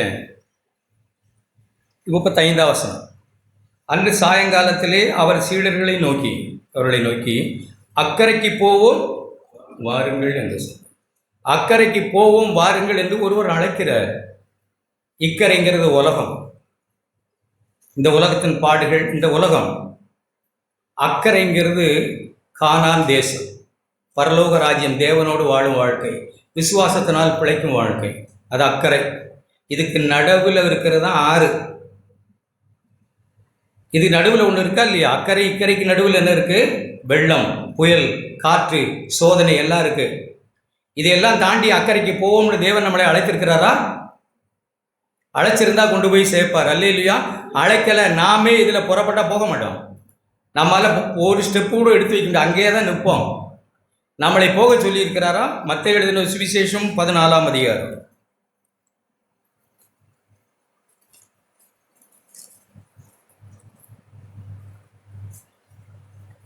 அவர் ஒரு பெரிய அற்புதத்தை செய்தார் ஆண்டவர். அந்த அற்புதத்தை செய்து 5000 பேர் சாப்பிட்டார்கள் என்று எழுதியிருக்கிறது 21ஆம் வசனம். அப்புறம் ஆண்டவர் ஜனங்களை அனுப்பி விடுகையில் தம்முடைய சீசரை, யாரெல்லாம் அவரை விசுவாசித்து இங்கே வந்திருக்கோமா, சீசர்னு நம்ம விளங்கி கொண்டோம்னா, இங்கே உழைப்பிக்கிட்டு இருக்கவங்களை பற்றி நம்ம எப்போதுமே சபையில் ஒன்றும் புரியாது, அவங்களுக்காக பேசுகிறதும் இல்லை. நீங்கள் வரலாம் போகலாம். ஆனால் சீசருக்கு எப்போதும் ஆண்டவர் அப்போ தான் அவங்களுக்கு தான் பேசுகிறார். என்ன சொல்கிறார்? சீசர்களை அனுப்பி விடுகையில் தம்முடைய சீசர்கள் படவில் ஏறி தமக்கு முன்பே அக்கறைக்கு போகும்படி அவர்களை துரிதப்படுத்தினார். எங்க போக? அக்கறைக்கு போக. அக்கறைனா ஒன்று மனசுல வச்சுக்கிறணும். இயேசுவை போல மாறும் வாழ்க்கை, அல்லது அக்கறை என்றால் இயேசு இருக்கிற இடத்துல நாமும் இருக்கிறது, பரலோகம் அப்படி வச்சுக்குவோம். ஆண்டவர் இருக்கிற இடம், அதுதான் அக்கறை. ஆனா அதுக்கு போகிறதுக்கு ஆண்டவர் துரிதப்படுத்துகிறார், அவசரப்படுத்துகிறார், போங்கன்னு. அதற்குள் 23, அவர் ஜனங்களை அனுப்பிவிட்ட பின்பு தனித்து ஜெபம் பண்ண ஒரு மலையின் மேல் ஏறி சாயங்காலமான போது அங்கே தனிமையாயிருந்து ஜெபிக்கிறார். அந்த சமயத்தில் அதற்குள்ளாக அவர் ஜெபித்து முடித்து போகிறதுக்குள்ளாகதுன்னு அர்த்தம். சீசரிடம் முன்னே சொன்னார்ல, அங்கே அவர் திரும்ப அவர்களோடு போய் சேர்ந்து கொள்வதற்கு முன்பாக படவு நடுக்கடலிலே சேர்ந்து எதிர்காற்றடித்தபடியினால் அலைகளினால் அலைவுபட்டது. இப்ப சொன்னது யாரு? அக்கறைக்கு போங்கன்னு துரிதப்படுத்தினது யாரு? ஆண்டவர். நம்முடைய ரட்சிப்பை நாம் விளங்கிக்கணும். அப்படி எகிப்து ஜனம் விளங்காம போனதை நம்மளாவது விளங்கிக்கிறணும். அவளை விடுவித்தவர் யார்? தேவன். அக்கறைக்கு கானானுக்கு கொண்டு போய் சேர்ப்பேன்னு சொன்னது யாரு? தேவன். அவரை விசுவாசிக்காதனால ஏற்பட்டதான் நடுவில் சாவு. அத்தனை பேர் செத்தாங்க. 12 கோத்திரத்துக்கு போன தலைவர்களும் செத்தாங்க. யோசுவா காலேபை தவிர 10 கோத்திரத்தை பார்க்க போனாங்கல்ல, 10 கோத்திரத்தை செத்தாங்க அவிசுவாசத்தினால. இந்த சீசர்கள் அப்படி போகும்போது காற்று அப்படி அடித்தது. இரவின் 4ஆம் ஜாமத்திலே இயேசு கடலின் மேல் நடந்து அவரிடத்தில் வந்தார். அப்ப காற்று அடிக்குது, புயல் அடிக்குது, பிரச்சனைகள் உருவாகுது. இந்த வாழ்க்கையில் அழைத்தவர் அக்கறைக்கு சொன்னார். அவர் தான் சொன்னார், அவரை நம்பி தான் போறாங்க. போகும்போது அவர்களுக்கு காற்றையும் புயலையும் அனுப்புகிறார். இது தேவருக்கு தெரியாம ஒன்றும் நடக்காத, தெரியாம நடந்துருச்சா? தெரியும். இப்ப இவர்கள் திடன் கொள்ளணும், பலப்படணும், விசுவாசிக்கணும்னு ஆண்டவர் தீர்மானித்தார். அங்கே கடல்ல காற்றும் புயலும் அவர்கள் அடித்தது. இரவில் 4ஆம் ஜாமத்தில் இயேசு கடல் நடந்து அவரிடத்தில் வந்தார். அவர் கடல் மேல் நடக்கிறதை சீசர்களுக்கு கண்டு கலக்கமடைந்து ஆவேசம் என்று சொல்லி பயத்தினால் அலறினார்கள். இதுக்கு முன்னாடி தானே வாசித்தோம். 5 அப்பா 2 பேரை ஒருவர் 5 அப்பா 2 மீனை ஒருவர் 5000 பேருக்கு போஷிக்கிறார். தெய்வத்தை கண் முன்னே பார்க்கிறார்கள். அற்புதங்களை கண்ணுக்கு முன்னாடி தாங்க பார்க்குறாங்க. அது அற்புதம் இல்லையா? இவ்வளோ பெரிய விஷயத்தை பார்த்த அவர்கள் இப்ப கடல்ல நடந்து வருகிறார். ஒருவரை பார்த்தா தெரியாதா? கடல்லையோ காற்றுலையோ குதிரையிலையோ வந்தா ஒருவரை பார்த்தா தெரியாதா? தெரியுமா? தெரியாதா? தெரியும். ஆனா அவங்களுக்கு இருக்க பயமும் அவிசுவாசமும், ஒரு ஆவேசத்தை காண்கிறோம் என் பயம், அவிசுவாசம். உடனே பயமும் ஆவேசமும் உண்டாயிட்டு அவர்களுக்கு. எல்லாத்தையும் மறந்துட்டாங்க. அவிசுவாசம் வந்துட்டுனா எல்லாமே போயிடும். அப்புறம் ஆண்டவர் சொன்னார், நான் தான் சீசர்களுக்கு கலக்கமிட ஆவேசம் என்று. உடனே இயேசு அவர்களோட பேசி, திடன் கொள்ளுங்கள், நான் தான் பயப்படாதருங்கள்னு சொன்னேன். திடப்படணும், பயப்படாமல் இருக்கணும்துக்காகத்தான் இந்த புயலையே அனுப்பி இருக்கிறாங்க. அவர் வராமல் போயிடுவாரா? அவர் விட்டுருவாரா? அக்கறைக்கு போவோம்னு சொன்னவர் விட்டுட்டு போயிடுவாரா? அவருடைய மனமெல்லாம் யார் மேலே இருக்கும்? ஆட்டை கடந்து அக்கறைக்கு சொன்னார்ல, அவருடைய மனமெல்லாம் யார் மேலே இருக்கும்னு நினைக்கிறீங்க? சீசர்கள் போய் சேர்ந்துருப்பாங்களே, எத்தனை மணிக்கு போயிடுவாங்க, போய் சேர்ந்துருவாங்க, நம்ம போவோம்னு. அவங்க மேலே தானே அக்கறை இருக்கும். ஆனால் இந்த அவிசுவாசம் அவர்களுக்குள்ள வந்த உடனே வர்றது யாரு, பேசுகிறதாரு எல்லாமே மறந்துடுச்சு. கலக்கம் அடைந்து அப்படி அலறினார்கள். நான் தான், திடன் கொள்ளுங்கள், உலகத்தில் உங்களுக்கு உபத்திரவம் உண்டு. இந்த ஆற்றை கடந்து அக்கறை போகணும்னா உபத்திரத்தின் வழியாகத்தான் போகணும், வேற வழி இல்லை. சொல்லுவாங்கள்ல பழமொழியில் அப்படி சொல்லுவாங்க, சிலருக்கு பட்டா தான் புரியும், சிலருக்கு பட்டாலும் புரியாது. அதுதான் நம்ம பட்டாலும் புரியாத ஜென்மம் தான் மனுஷ ஜென்மம். பல சூழ்நிலைகளில் பல பாடுபட்டுக்கிட்டு தான் போகும், புரியாது.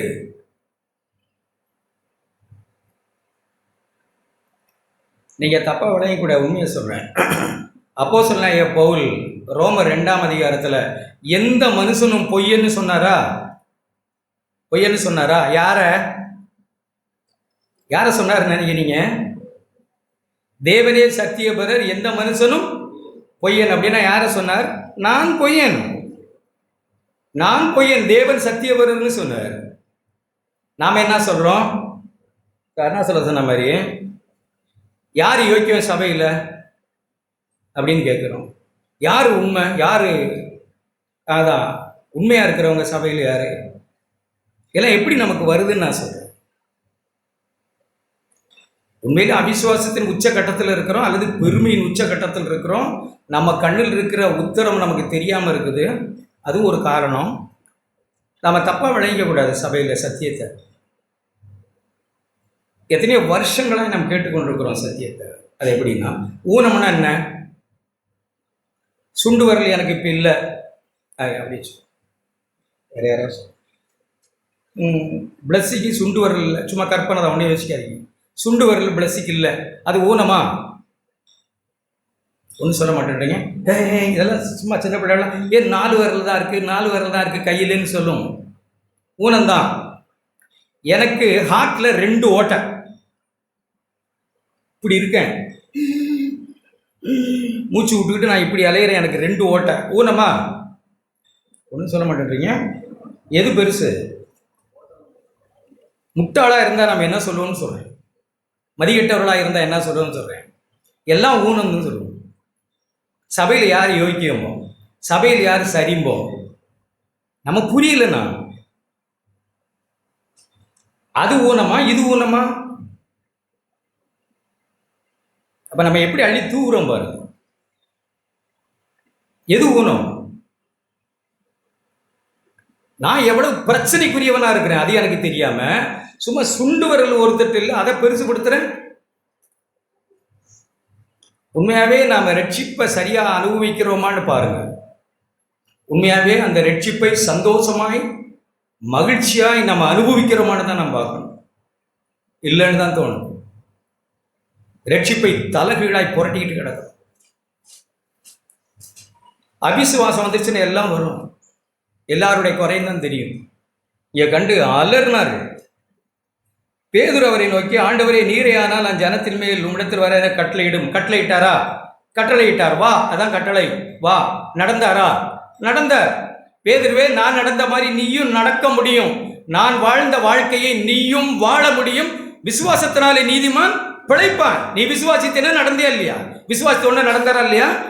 உடனே நடந்துட்டாரு. காற்று பலமாக இருக்கிறதை கண்டு பயந்து அவிசுவாசம் வந்துருச்சப்ப விசுவாசம் போய் வா என்று கட்டளையிட்டவரை விசுவாசித்து ஒருவன் 4 ஸ்டெப் வச்சிருந்தால் தண்ணி மேல நடந்தது சாதனை தான்.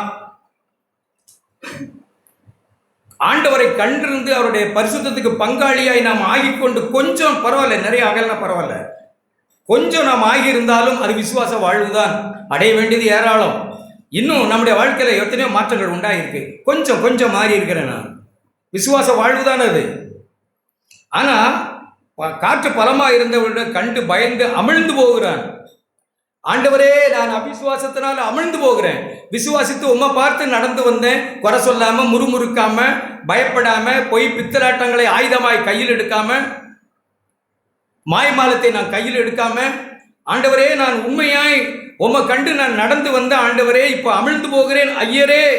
உடனே அவன் என்ன அமிழ்ந்து போகிறேன், ஆண்டவரே என்னை இரட்சியும். யாருனாலும் சரி இந்த விசுவாச வாழ்க்கையில குறைபடலாம், சோர்வுகள் வரலாம், பயம் வரலாம். ஆனால் ஆண்டவரே என்னை இரட்சியும். நான் விசுவாசத்தினால பிழைக்க வந்த நீதிமான். அப்படித்தான் நான் பிழைக்க வந்திருக்கேன். கண்டு கண்டு கண்டு நான் வாழ வரல. விசுவாசத்தினால உம்மை போல மாறுவேன். விசுவாசம்னா என்ன? விசுவாசம்னா எபிரேயர் 11 என்ன சொல்லுது? விசுவாசமானது நம்பப்படுவதில் ஒரு உறுதி. தேவ மகிமை அடைவேன் என்கிற நம்பிக்கையில உறுதி. அவருடைய ராஜ்யத்தில் என்னை கொண்டு சேர்ப்பார் என்கிறதுல ஒரு உறுதி. என் பாவம் எனக்கு மன்னிக்கப்பட்டிருக்குங்கிறதுல ஒரு உறுதி. எபிரேயர் புத்தகத்தில் அப்படி எழுதியிருக்கு. எடுத்துக்கங்க. எப்படிப்பட்ட உறுதி உடையவர்களாய் நாம ஒவ்வொரு நாளும் ஆண்டவர் முன்பாக வரணும். பொய்யை உடுத்தி கொண்டல்ல, உண்மையை. இவைகள் மன்னிக்கப்பட்டது உண்டானால் 18 வசனம் 10-18 இனி பாவங்கள் நிமித்தம் பலி செலுத்தப்படுவதில்லையே. திரும்ப திரும்ப திரும்ப பலி செலுத்தப்பட வேண்டியதில்லை. அது செலுத்தி ஆகிவிட்டது. ஆகையால் சகோதரரே, 10ஆம் வசனம், நாம் பரிசுத்த ஸ்தலத்தில் பிரவேசிப்பதற்கு இயேசுவானவர் தன் மாம்சமாகிய திரையின் வழியாய் புதுதும் ஜீவனமான மார்க்கத்தை நமக்கு உண்டு பண்ணி இருக்கிறார்னு ஒரு உறுதி இருக்கு. விசுவாசத்தில் உறுதியா இருக்கிறோம். அடுத்து, அந்த மார்க்கத்தின் வழியாய் பிரவேசிப்பதற்கு ஒரு இரத்தத்தினாலே நமக்கு தைரியம் உண்டாயிருக்கிறது, ஒரு நம்பிக்கை நமக்கு இருக்கிறது. விசுவாசமானது நம்பப்படுவது ஒரு உறுதி. அடுத்த வசனம், தேவனுடைய வீட்டின் மேல் அதிகாரியான மகா பிரதான ஆசாரியர் ஒருவர் நமக்கு இருக்கிறார் அப்படிங்கிற ஒரு உறுதி. என் ஆண்டவர் இப்பவும் எனக்காக பிதாவினிடத்தில் பரிந்து பேசிக்கொண்டு அக்கறை கொண்டு சேர்க்கிறதற்காக, என்னை என்ன காற்றடித்தாலும் புயல் அடித்தாலும் என்னை அக்கறை கொண்டு சேர்த்து விடுவார் என் ஆண்டவர் அப்படிங்கிற உறுதி, நம்பப்படுகிற ஒரு உறுதி. துர்மனசாட்சி நீங்க தெளிக்கப்பட்ட இருதயம் உள்ளவர்களாயும். துர்மனசாட்சினா என்ன? நல்ல மனசாட்சின்னு என்ன?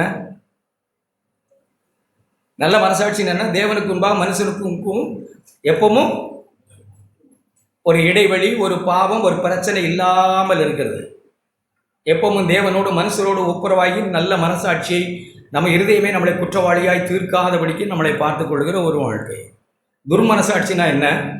இப்படி நல்ல மனசாட்சியோடு வாழ ஆசைப்பட்டு வாழுகிற பிள்ளைகள் சில நேரங்களில் சில காரியங்கள் நடக்கலாம், தவறுகள் செய்யலாம். யாக்கோபு சொல்லும்போது என்ன சொன்னார்? பெருசாலாம் ஒன்றும் யோசிக்கக்கூடாது, யதார்த்தமாக அப்போஸ்தலர்கள் இருந்தார்கள், சீடர்கள் இருந்தால் நாம் இருக்கணும். யாக்கோபு என்ன சொன்னார்? எப்படி தவறலாம்? அப்படியா? அப்படித்தானே கேட்டுக்கிட்டு உட்காந்துருக்கீங்க.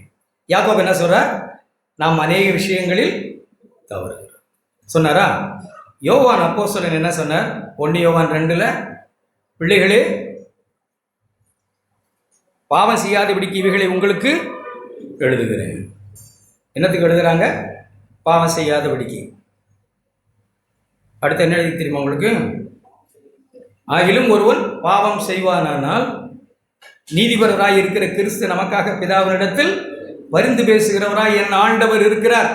ஒரு சில நேரங்களில் தவறலாம், ஒரு பாவம் செய்யலாம்னு சொல்லி நம்ம சர்டிஃபிகேட் கொடுக்கல. ஆக்சிடென்டெல்லாம் நம்ம நடக்கலாம். எதுவும் அந்த நேரங்களில் நான் தைரியமாக என் பாவம் மன்னிக்கப்பட்டுட்டுதா? நம்மளை தான் சொல்கிறேன். நாம் தேவனுடைய பிள்ளைகள்னு சொல்கிறோம், நம்முடைய பாவம் மன்னிக்கப்பட்டதுன்னு சொல்கிறோம். ஒரு தவறு நடந்துருச்சு, மனசாட்சி இப்போ ஏதோ தப்பாக ஆயிடுச்சு. இப்போ எனக்கு பாவம் மன்னிக்கப்பட்டதுன்ற சந்தேகப்பட்டு மன்னிக்கப்பட்டுட்டுதா இல்லையா அப்படிங்கிற சந்தேகம் வருதா? என் பாவம் மன்னிக்கப்பட்டுட்டுதா இல்லையா? இங்கே சபையில் நிறைய பேருக்கு புரியல. நான் பார்த்து ஒவ்வொருவரும் நான் கேட்கிறேன் இந்த கேள்வியை. நிறைய பேர் ரொம்ப மௌனம், புரியல. என் பாவம் மன்னிக்கப்பட்டுட்டுது. இப்போ ஒரு துர்மன சாட்சி வந்ததுனால என் பாவம் மன்னிக்கப்படலன்னு ஆகிருமா? என்னதான் சொல்றீங்க? என் பாவம் மன்னிக்கப்பட்டுட்டுது, எனக்கு ஆக்கின தீர்ப்பு இல்லை. இப்ப தவறுகிறேன், நீதிபரராய் இருக்கிற கிறிஸ்து எனக்காக பிதாவினிடத்தில் பரிந்து பேசி என்னை கரங்களை பிடித்து தூக்கி விடுகிறார். எழுந்திரு, தைரியமாயிரு, பயப்படாதே, கலங்காதே, நான் உன் கூட இருக்கிறேன். தெரியும் நீ இப்படி ஆவேன்னு எனக்கு தெரியும். நான் எப்படி உன்னை இப்படி தள்ளுனேன்னு எனக்கும் தெரியும், உனக்கும் தெரியும். பெருமை விட்டு தாழ்மைக்கு வா.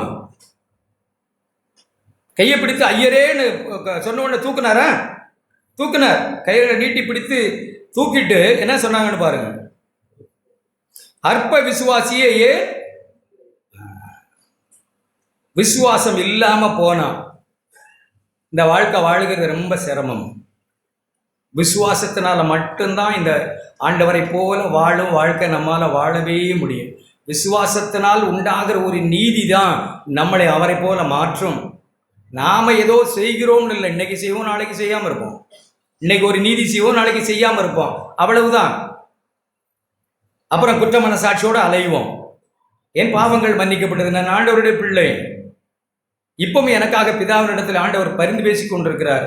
தைரியமாய் திருவாசனத்தன்னைக்கு வர நான் அழைக்கப்பட்டவன். அப்படி அற்ப விசுவாசியை ஏன் சந்தேகப்பட்டாய்? நீ அவிசுவாசப்பட்டதுனால தான் இப்படி ஆச்சு. படகுல ஏறி காற்றையும் கடலையும் அமர்ந்துட்டுனார். நிறைய பேருடைய பிரச்சனைகளும் இதுதான். அடுத்த வசனம், அப்பொழுது படவில் உள்ளவர்கள் வந்து, யார் படவில் இருக்கிறா? கிராமமே வா. யாரு? சீடர்கள், மற்ற சீடர்கள். படகில் இருக்க மற்ற சீடர்கள் வந்து, நீர் தேவனுடைய குமாரன் சொல்லி அவரை பணிந்து கொண்டார். 5 அப்பம் 2 மீன் 5000 பேருக்கு கொடுத்த போது பார்த்ததெல்லாம் யாரு? அவங்க யாரு? இதே சீடர்கள் தான். அப்ப அவிசுவாசம் வந்தா எப்ப பார்த்தாலும் ஒரு அற்புதம் கண்டு ஒரு காரியங்களை கண்டாதான் நம்பும். இப்ப என்ன சொல்றாங்க? மெய்யாகவே நீர் தேவனுடைய குமாரன் என்று சொல்லி அவரை ஆராதனை செய்து பணிந்து கொண்டார்கள். இப்படிப்பட்ட அவிசுவாசிகளுக்கு எப்ப பார்த்தாலும் ஒரு அற்புதம் நடக்கவே செய்யும். ஏதாவது ஒன்று நடக்கணும். நோய் சுகமாகணும், பேய் ஓடணும், நாய் ஓடணும், பணம் வரணும், அது வரணும், இது வரணும், படிப்பில் நிறைய மார்க் வாங்கணும், பிள்ளைகள் அப்படி இருக்கணும், இப்படி இருக்கணும். இதே கற்பனையில் ஏதாவது நடந்துக்கிட்டே இருந்தால் விசுவாசிக்கிட்டே இருப்பாங்க. ஏதாவது ஒன்று நடந்ததுன்னா அப்படியே மூழ்குவாங்க. அதனால் ஆண்டவர் மூழ்கிறதுக்காக அழைக்கல, அக்கறைக்கு தானே கொண்டு போய் சேர்ப்பாங்க. அதில் அவர் கருத்தாக தான் இருக்கிறார். அக்கறைக்கு கொண்டு போய் சேர்ப்பாங்க. அவர் நடுச்சாமத்தில் வந்து எல்லா பிரச்சனைகளையும் தீர்த்து அக்கறைக்கு கொண்டு போய் சேர்த்துட்டாரா? அக்கறைக்கு போவோம் வாருங்கள் என்று சொல்ல அழைத்தவர் யார்? அவர் தான். உபாகமம் புஸ்தகம்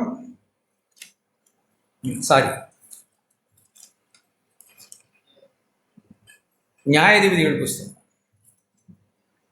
6ஆம் அதிகாரம். அருமையான சகோதரனே, சகோதரியே, நாம் யாரும் பயப்பட வேண்டியதில்லை. இங்கே கிதியோன் நாம் பார்க்குறோம். எத்தனையோ காரியங்களை கிதியோன் சொல்லுகிறார். ஆண்டவரே அதெல்லாம் வேண்டாம், எல்லா கடவுளுடைய பிள்ளைகளும் தீர்க்கதரிசிகளும் ராஜாக்களும் எல்லாருமே தாழ்மையாக ஆரம்பித்தவர்கள் தான். தாவீதை கேட்டால் ஐயோ என்னையா போயின்னு வரும். ஆபிரகாமை கேட்டால் என்ன கூப்பிடுறீங்களே நான் திக்குவாயேன். சவுலை கூப்பிட்டு ஐயோ கடவுளே எங்கள் கோத்திரமே ஒன்றுக்கும் உதவாத கோத்திரம் என்னையான்னு. அப்புறம் கிதியோனை கேட்டால் என்ன சொல்லுகிறார்? மீதியானியல் இஸ்ரவேலில் மிகவும் நான் ரொம்ப சின்ன குடும்பம், எங்கே மறந்துட்டேன், நான் ரொம்ப சின்ன குடும்பம், ஒன்றுமே இல்லை நாங்கள் 15. அதுக்கு அவன் ஆண்டவரே நான் இஸ்ரவேலில் எதனால் ரட்சிப்பேன்? இதோ மனசேயில் என் குடும்பம் மிகவும் எளியது, என் தகப்பன் வீட்டில் நான் எல்லாரிலும் சின்னவன். அப்படித்தான் நமக்கு எல்லாருக்கும் என்ன இருக்கும். நான் ஒரு தகுதியும் இல்லை. சபையில் வந்து உட்காந்து கால் மேலே கால் போடுங்க, நானும் போட்டு தான் உட்காந்துருக்கேன், என்னால் முடியல போடணும். ஜவுடால உட்காரக்கூடாது, எல்லாம் புரிஞ்சது மாதிரி அப்படியே துப்பிக்கிட்டு போலாம்லாம் உட்காரக்கூடாது. தேவன் நம்முடைய இதயத்தின் அகங்காரத்தை அறிவார். ஆண்டவரே நான் ரட்சிக்கப்பட்டதற்கு எந்த முகாந்தரமும் நான் என் இடத்துல காணலை. உம்முடைய பிள்ளை என்று சொல்வதற்கு நான் அருகதை இல்லை. பரத்துக்கு விரோதமாகவும் உமக்கு விரோதமாகவும் பாவம் செய்தவன் தான். உம்முடைய குமாரனுடைய இரத்தத்தை அசுத்தம் என்று எண்ணினவன் தான். அவருடைய சிலுவை மரணத்தை துச்சமாய் நினைத்து இந்த பூமியில கண்ணவனான் வாழ்ந்த பரதேசி பாவி துரோகி. உம்மை தெரிஞ்ச பிறவும் சும்மா இருந்தேன்னு நினைக்கிறீங்களா? உம்மை தெரிஞ்ச பிறவும் உம்மை நாமத்தை காத்துல பூணு ஊதி விட்டவன் நான், அவமானப்படுத்தவன் நான். என்னை திரும்பவும் நீங்க குளிப்பாட்டி என்னை கொண்டு வந்து வச்சிருக்கீங்கன்னா நான் எவ்வளவேன்னு தகுதி இல்லை ஆண்டவரே. இந்த ரட்சிப்புக்கு எவ்வளவேன்னு தகுதி இல்லை. இது என்னால் உண்டானது அல்ல. நான் உம்மிடத்தில் அன்பு கூர்ந்ததுனால் அல்ல, நான் உம்மை தேடினதுனால் அல்ல. நீர் என்னை தேடி வந்து முந்தி நீர் என்னிடத்தில் அன்பு கூர்ந்து, இது உங்கள் கிருபை. இன்னைக்கு நான் நிற்பதும் நிர்மூலமாகாமல் இருப்பதும் உங்கள் கிருபை. ஏதோ இந்த உலகத்தில் சோறு தண்ணி கிடைச்சிக்கிட்டு இருக்கு, அது இல்லை. அது எல்லாருக்கும், பாவிக்கும், துரோகிக்கும், அஞ்ஞானிக்கும் எல்லாருக்கும் கிடைக்குது. வீடு கட்டிட்டேன்னு நினைக்கிறீங்களா? இந்த பக்கத்தில் ஒருத்தவங்க கட்டுறாங்க, இன்னும் இதோட உயரமாக கட்டினா அப்போ என்ன சொல்லுவோம்? முட்டாளனா? சும்மா இந்த உலகத்தில் அப்படி அது இதெல்லாம் கிடைக்கிறத வச்சு என்னமோ நான் கர்த்தருடைய கிருபை பெற்று, அது இல்லை கிருபை. அது சாமானியனுக்கு கிடைக்கிற காமன் கிரேஸ். எல்லா மனுஷனுக்கும் சாமானியனுக்கும் கிடைக்கிற ஒரு கிருபை எல்லா மனுஷனுக்கும் கிடைக்குது. எல்லா மனுஷனுக்கும் அதான் கிடைச்சிருக்கு. எனக்கு விசேஷமான கிருபை என்ன? நான் இயேசுவை போல நான் மாற தாகம் கொண்டு விருப்பம் கொண்டு அலைகிற ஒரு பாவி, கழுவப்பட்ட பன்றினா. எல்லாரையும் பார்த்தா நம்ம எல்லாரையும் பார்த்தா ஒரே மாதிரி தான் இருக்கு. உலகத்தாரையும் நம்மளையும் பார்த்தா என்ன தெரியுது? ஒரு வித்தியாசம் இல்லை, ஒரு வித்தியாசம் இருக்குது. அது இதயம் மாற்றப்பட்டிருக்குது. இதுவும் பண்ணி தான் அதுவும் பண்ணி தான். அப்படிதான் பேதுரு சொல்லுகிறார், கழுவப்பட்ட பன்றி. ஒரே ஒரு மாற்றம், இதயம் மாற்றப்பட்டிருக்கு, அவ்வளவுதான். பார்த்தா தோற்றமெல்லாம் ஒன்று தான். யாராவது பார்த்தா அப்படி தெரிஞ்சிருதா விசுவாசின்னு எழுதி ஒட்டியிருக்கா? இல்லையே. அதே மாதிரி தான் சம்பாதிக்கிறோம், அது மாதிரி தான் ஓடுறோம், ஒடியாடுறோம், உடுத்துறோம், கல்யாணம் பண்ணுறோம், பிள்ளைகள் இருக்கிறோம், கல்யாணம் வைக்கிறோம், படிக்கணும், அது இது எல்லாம் ஒரே மாதிரி. என்ன ஐயா நீங்கள் என்னமோ அங்கே போகிறேன் அங்கே போகிறேன்னுக்கிட்டு இருக்க? எங்களே மாதிரி தான் சாப்பிட்ற, உடுத்துற. ஆமாம், ஆனால் இதயம் மாற்றப்பட்டவன், இதயத்தில் அறுவை சிகிச்சை செய்யப்பட்டவன், விருத்த சேதனம் பண்ணப்பட்டவன், இருதயம் வேறே மாற்றப்பட்டவன், கல்லான இருதயத்தை எடுத்து சதையான இருதயத்தை தந்தவன். பணத்தை நீ பார்க்குற மாதிரி நான் பார்க்கறது இல்லை, சோத்தை நீ பார்க்குற மாதிரி நான் பார்க்கறது இல்லை, வீட்டை நீ பார்க்குற மாதிரி நான் பார்க்கறது இல்லை, பிள்ளைகளுடைய படிப்பு, பணம், அந்தஸ்தை நீ பார்க்குற மாதிரி நான் பார்க்கறது இல்லை, இந்த உலகத்தின் சொந்த பந்தத்தை நீ பார்க்குற மாதிரி நான் பார்க்கறது இல்லை, இந்த உலகத்தின் அந்தஸ்தை நீ பார்க்குற மாதிரி நான் பார்க்கறது இல்லை. தேவன் என் இதயத்தை மாற்றி இருக்கிறார். வியாதிகள், நெருக்கங்கள், பிரச்சனைகளை நீ உளுந்து பிறண்டு போகிறது போல நான் போகிறது இல்லை. தேவன் என் இருதயத்தை மாற்றி இருக்கிறார். தம்முடைய ஆவியை எனக்கு தந்திருக்கிறார். நான் வேற மனுஷன். நான் யாரு? வேற மனுஷன். அதனாலதான் உங்களை மாதிரி பேசுறது இல்லை, அதனாலதான் உங்களை மாதிரி அடிச்சுக்கிட்டு நிற்கிறது இல்லை, அதனாலதான் வழக்கு பண்ணிக்கிட்டு இல்லை. சில நேரங்களில் நான் கேள்விப்பட்டிருக்கேன், 50 ரூபாய்க்காக பொய் சொல்லி கொடுவோம் மனுஷர்கள். நாம் தான். நமக்கெல்லாம் சோதனை, பெரிய சோதனை வரும்னு நினைக்கிறீங்களா? 50 ரூபாயிலே விழுந்துட்டேன், இன்னுமே துப்பாக்கி எடுத்துகிட்டு வந்து சுட்டு போடுவேன்னு யாராவது நீ இயேசுவை விடு, நீ விட்டுருவியா, சுட்டுருவேன்னு சொல்லிட்டு நிற்பாங்க. இங்கே தான் 50 ரூபாயிலேயே நம்ம ஆண்டவரை மறுதளிச்சிட்டோமே. ஒரு சபையில் பெரிய ஆரவாரமான ஆராதனை நடந்து கொண்டு வந்தான். அந்த நேரத்தில் 2-3 பேர் முகமூடியெல்லாம் அணிஞ்சு துப்பாக்கி எடுத்து கொண்டு வந்து ஒவ்வொருத்தருக்கு முன்னாடி நின்று சுட்டு போடுவேன், இயேசு தெய்வம் இல்லைன்னு சொல்லிட்டு ஓடி போயிடுது. டுப்பு டுப்புன்னு அங்கங்கே சுட்டாங்க, எல்லாம் ஓடி போயிட்டு 10-15 பேர் தான் மீதி இருக்கிறாங்க. துப்பாக்கி அப்படி கொண்டு தூரமாக போட்டுட்டு, இப்போ நம்ம சந்தோஷமாக எல்லாரும் ஆராதிப்போம்பா அப்படின்னு முகமூடியை கழட்டிட்டு பார்த்தா அவங்க சபையாளு. இப்படி ஆளுதாண்டா இங்கே உட்காந்துருக்கான் இவ்வளோ நாளா, அவனை விரட்டி விட்டுட்டு இப்போ ஆராதிக்கலாமா இல்லையா சந்தோஷமா? இப்போ எல்லாம் இவ்வளவு பேர் உட்காந்து ஆராதிப்போம்னு சொல்லிக்கிட்டு இருந்தாலும் அவன்லாம் யாரு? 50 ரூபாய்க்காய் தடுமாறி போனாள். அப்புறம் இந்த துப்பாக்கிக்கெல்லாம் இது எங்க நிற்கும்? இப்போ நம்ம சந்தோஷமா ஆராதிப்போம் பிரதர் அப்படின்னு துப்பாக்கியெல்லாம் வச்சுட்டு முகமூடியெல்லாம் காட்டி, ஓ நீங்க தான், நான் சும்மா ஒரு டெஸ்ட் வச்சோம், இங்க தெரியல. அப்படியெல்லாம் ஒன்றும் நடக்காது, நிச்சயமா நடக்காது. நான் சொன்ன மாதிரி நம்ம விழுகிறதெல்லாம் சின்ன சின்ன கல்லுலேயே விழுந்துட்டு அப்புறம் பெரிய துப்பாக்கியா கொண்டு வந்து நீட்ட போறாங்க, ஒன்று நடக்கும். விழித்து கொள்ளணும். நான் சின்னவன், ஒன்றும் இல்லை, அப்படி இருக்கா நம்முடைய மனசு? சபைக்கு வருகிற நம்ம ஒவ்வொருவருடைய உங்களுக்கும் எனக்கும் இருக்க வேண்டிய எண்ணம், எவ்வளவேனும் தகுதி இல்லை ஆண்டவர். அப்புறம் அருணாசலம் சொன்ன மாதிரி, என் வாயில் வர்ற பாட்டு என் பாத்திரம் நிரம்பி வழியுது. அடிக்கு ஒரு தூரம் நான் பாடிக்கிட்டு தான் இருக்கிறேன் வீட்டில். என்னத்தை கண்ட எல்லாரும் என்னமெல்லாமோ சொல்லிக்கிட்டு இருந்தபோது அவர் என்னை நேசித்தார். நான் காலையில் கூட உட்காந்து அந்த பாட்டை போடுறாங்க கேட்டு அப்படி தான் உணர்றேன். பிடிக்க வந்தாங்க. யாரை பிடிக்க வந்தாங்க? இயேசுவே. அவர் அப்படி ஒதுங்கி நின்னா போதும், சும்மா அப்படி நான் கூட சொல்லணும், ஒதுங்கி நின்னா போதும், பிடிச்சி ஒருத்தரை கையை கட்டிடுவாங்க. ஏன்னா எல்லாரும் ஒரே மாதிரி தான் இருக்காங்க. அவர் என்ன செய்தார்? நான் தான் முன்னாடி போகிறாங்க, இவங்களை விட்டுருங்க. அப்படித்தான் நம்ம விடுவிக்கப்பட்டோம். இவளை விட்டு விடுங்க, என்னை பிடித்து கொள்ளும், என்னை சிலுவையில் அறையலாம். நமக்கு விளங்கியிருக்கோமா அப்படி ஆண்டவருடைய அன்பை? தேவ அன்பு எவ்வளோ பெருசு. இதுக்கு எவ்வளவே தகுதி இல்லை ஆண்டவரை நான் உண்மை அப்பான்னு கூப்பிட. எனக்கு கொடுத்த பாக்கியம், சிலாக்கியம் எவ்வளோ பெருசு ஆண்டவரை. என் பாவங்களை மன்னிக்கிறதுக்கு நான் என்ன செய்தேன்? யாரோ செய்த புண்ணியமா? சிலர் எங்கள் அம்மா இப்படி வளர்த்தாங்க, எங்கள் அப்பா அப்படி வளர்த்தாங்க, ஜெபிச்சாங்க, எல்லாம் ரைட்டு தான். இதுக்கெல்லாம் முன்னாடி ஒருவர் 2024 வருஷங்களுக்கு முன்னாடி ஒருவர் ஜெபித்தார். தெரியுமா உங்களுக்கு? அப்படி விளங்கியிருக்கீங்களா நீங்க? யோவான் எழுதின சுவிசேஷம் 17ஆம் அதிகாரம். யாரோ செய்த புண்ணியம் அல்ல. நாம் தாழ்மையா இருக்கணும்னா நம்ம சத்தியத்தை தான் அறியணும், வேற வழியே நமக்கு கிடையாது. வேற எதுவும் நம்மளை தாழ்மை ஆக்காது.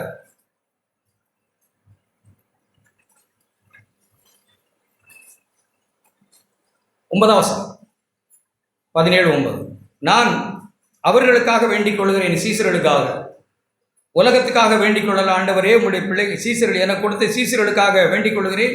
நீ எனக்கு தந்தவர்களுக்காக வேண்டிக் கொள்கிறேன், அவர்கள் உம்முடையவர்கள். 21ஆம் வசனம். நான் 20ஆம் வசனம். நான் இவர்களுக்காக வேண்டிக் கொள்கிறதும் அல்லாமல், இன்னும் ஒரு ஜெபம் பண்றாங்க. இவங்களுக்காக வேண்டிக் கொண்டேன், இவங்களுக்காக வேண்டிக் கொள்கிறதும் இல்லாமல் இவர்களுடைய வார்த்தையினால், யாருடைய வார்த்தையினால்? சீசருடைய வார்த்தையினால் சுவிசேஷத்தை கேட்டு என்னை விசுவாசிக்கிறவர்களுக்காகவும் வேண்டிக் கொள்கிறேன். அதெல்லாம் யாரு? நம்ம ஒவ்வொருத்தர் பேரையும் போட்டுங்க.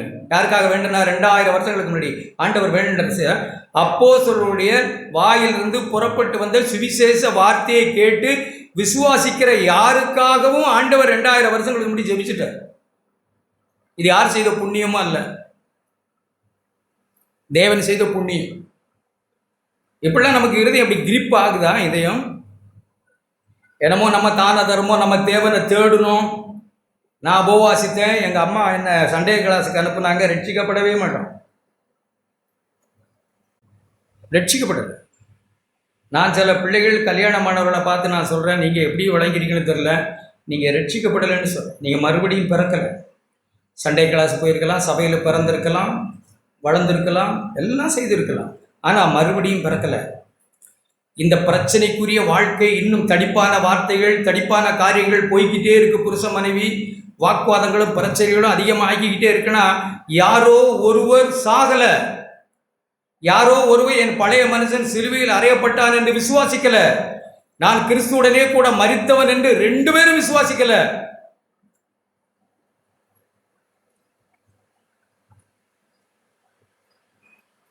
ஒரு சகோதரியன் யூகிக்க கூடாது, யூகிச்சுட்டு போகணும். ஒரு சகோதரி எனக்கு ஃபோன் பண்ணி சொல்கிறாங்க, கல்யாணமானவர்களுக்கு தெரியும் மேடு பள்ளங்கள், குறைவுகள், புரிந்து கொள்றதெல்லாம் இருக்கலாம். என் புருஷன் என்னை பார்த்து நீ அம்மா வீட்டில் போய் கற்றுக்கிட்டு வான்னு சொல்கிறாரு அப்படின்னு சொல்லுது என்னோட ஃபோன் பண்ணி. தம்பிகிட்ட நான் பேசினேன், தம்பி நீங்கள் உங்கள் அம்மா வீட்டில் போய் கற்றுக்கிட்டு வந்துடலாமா? நிறையா கற்றுக்கிட்டு தான் வந்தீங்களா? கற்றுக்கணும் அப்படி மனைவி சொல்லலாமா? ஆண் அகம்பாவம் எப்படி வருது? நீ போய் கற்றுக்கணும், நீ போய் கற்றுக்கணும் தானே. எப்படி மனைவியை போயிட்டுமான்ட்டு போய் கற்றுக்கிட்டு வான்னு சொல்கிற? எங்கன்னு சொல்கிறேன்? இங்கே. நான் என்ன சொல்கிறேன்னா, பெற்றோர் சபைக்கு அழைச்சிக்கிட்டு வந்ததுனால, சண்டே கிளாஸுக்கு போகிறதுனால நாம் ரட்சிக்கப்பட்டுட்டோம்னு நினைக்கிறத போல தவறு வேறு எதுவும் இருக்க முடியாது. இஸ்ரவேலிலே போதகர், அதிபதி யார்? அது நிக்கேதோ. ஆண்டவர் அவரை பார்த்து என்ன சொன்னார்? ஆண்டவரை பார்த்து நிக்கேதோம் என்ன சொன்னார்? நீ தேவனிடத்தில் இருந்து வந்தவர், தேவன் உம்மோட கூட இருக்கிறார், இல்லைன்னா இப்படிப்பட்ட அற்புதமெல்லாம் செய்யும். இங்கே உட்காந்துருக்குள்ள நாம் எல்லாரும் அப்படியெல்லாம் விசுவாசிக்கிறவங்க தான். இதையெல்லாம் விசுவாசிக்கிறதுனால ஆண்டவர் நம்மளை பார்த்து என்ன சொல்லுவாங்க? வெல்டன் நிக்கேதோம், ராத்திரி நேரத்தில் ஊருக்கு பயந்து அப்படிதான் சொல்லும். ரொம்ப சந்தோஷம். உன்னை பார்த்தா எனக்கு சிரிக்கிறதா அழுகிறதான்னு தோறல. இவ்வளோ பெரிய தலைவன், இவ்வளோ பெரிய போதகன் ஊருக்கு பயந்து நடுராத்திரி என்னை பார்க்க வந்திருக்க. இதெல்லாம் உனக்கு நடந்ததுக்கான காரணத்தை நான் சொல்லுகிறேன். நீ மறுபடியும் பிறக்கணும். மறுபடியும் பிறக்காதனால தான் இவ்வளவு சிரமம் உனக்கு. மனுஷருடைய கனத்தை தேடுகிற நீ இஸ்ரவேலிலே போதகனாக இருந்தும் மறுபடியும் பிறக்கிறதுனா என்னன்னு தெரியாமல் இருக்கிற. கல்யாணமானவர்களுக்கும் தெரியும், கல்யாணம் ஆக போகிறவர்களுக்கும் தெரியும், சேரனுக்கும் தெரியும், ஆபிரகாமுக்கும் தெரியும். தெரிஞ்சு வச்சுக்கிறோம். பெரிய எக்ஸ்பெக்டேஷன் தான் இருக்கும். சிஎஃப்சியில் இருக்கிறாங்க அப்படின்னு யோசித்திருப்பாங்க, அது யோசித்திருப்பாங்க, பெரிய ஸ்டாண்டர்டாக இருப்பாங்க, ரைட்டு. ஆனால் அதெல்லாம் தவிடுபடியாகும் நேரம் வரும், வரலாம்.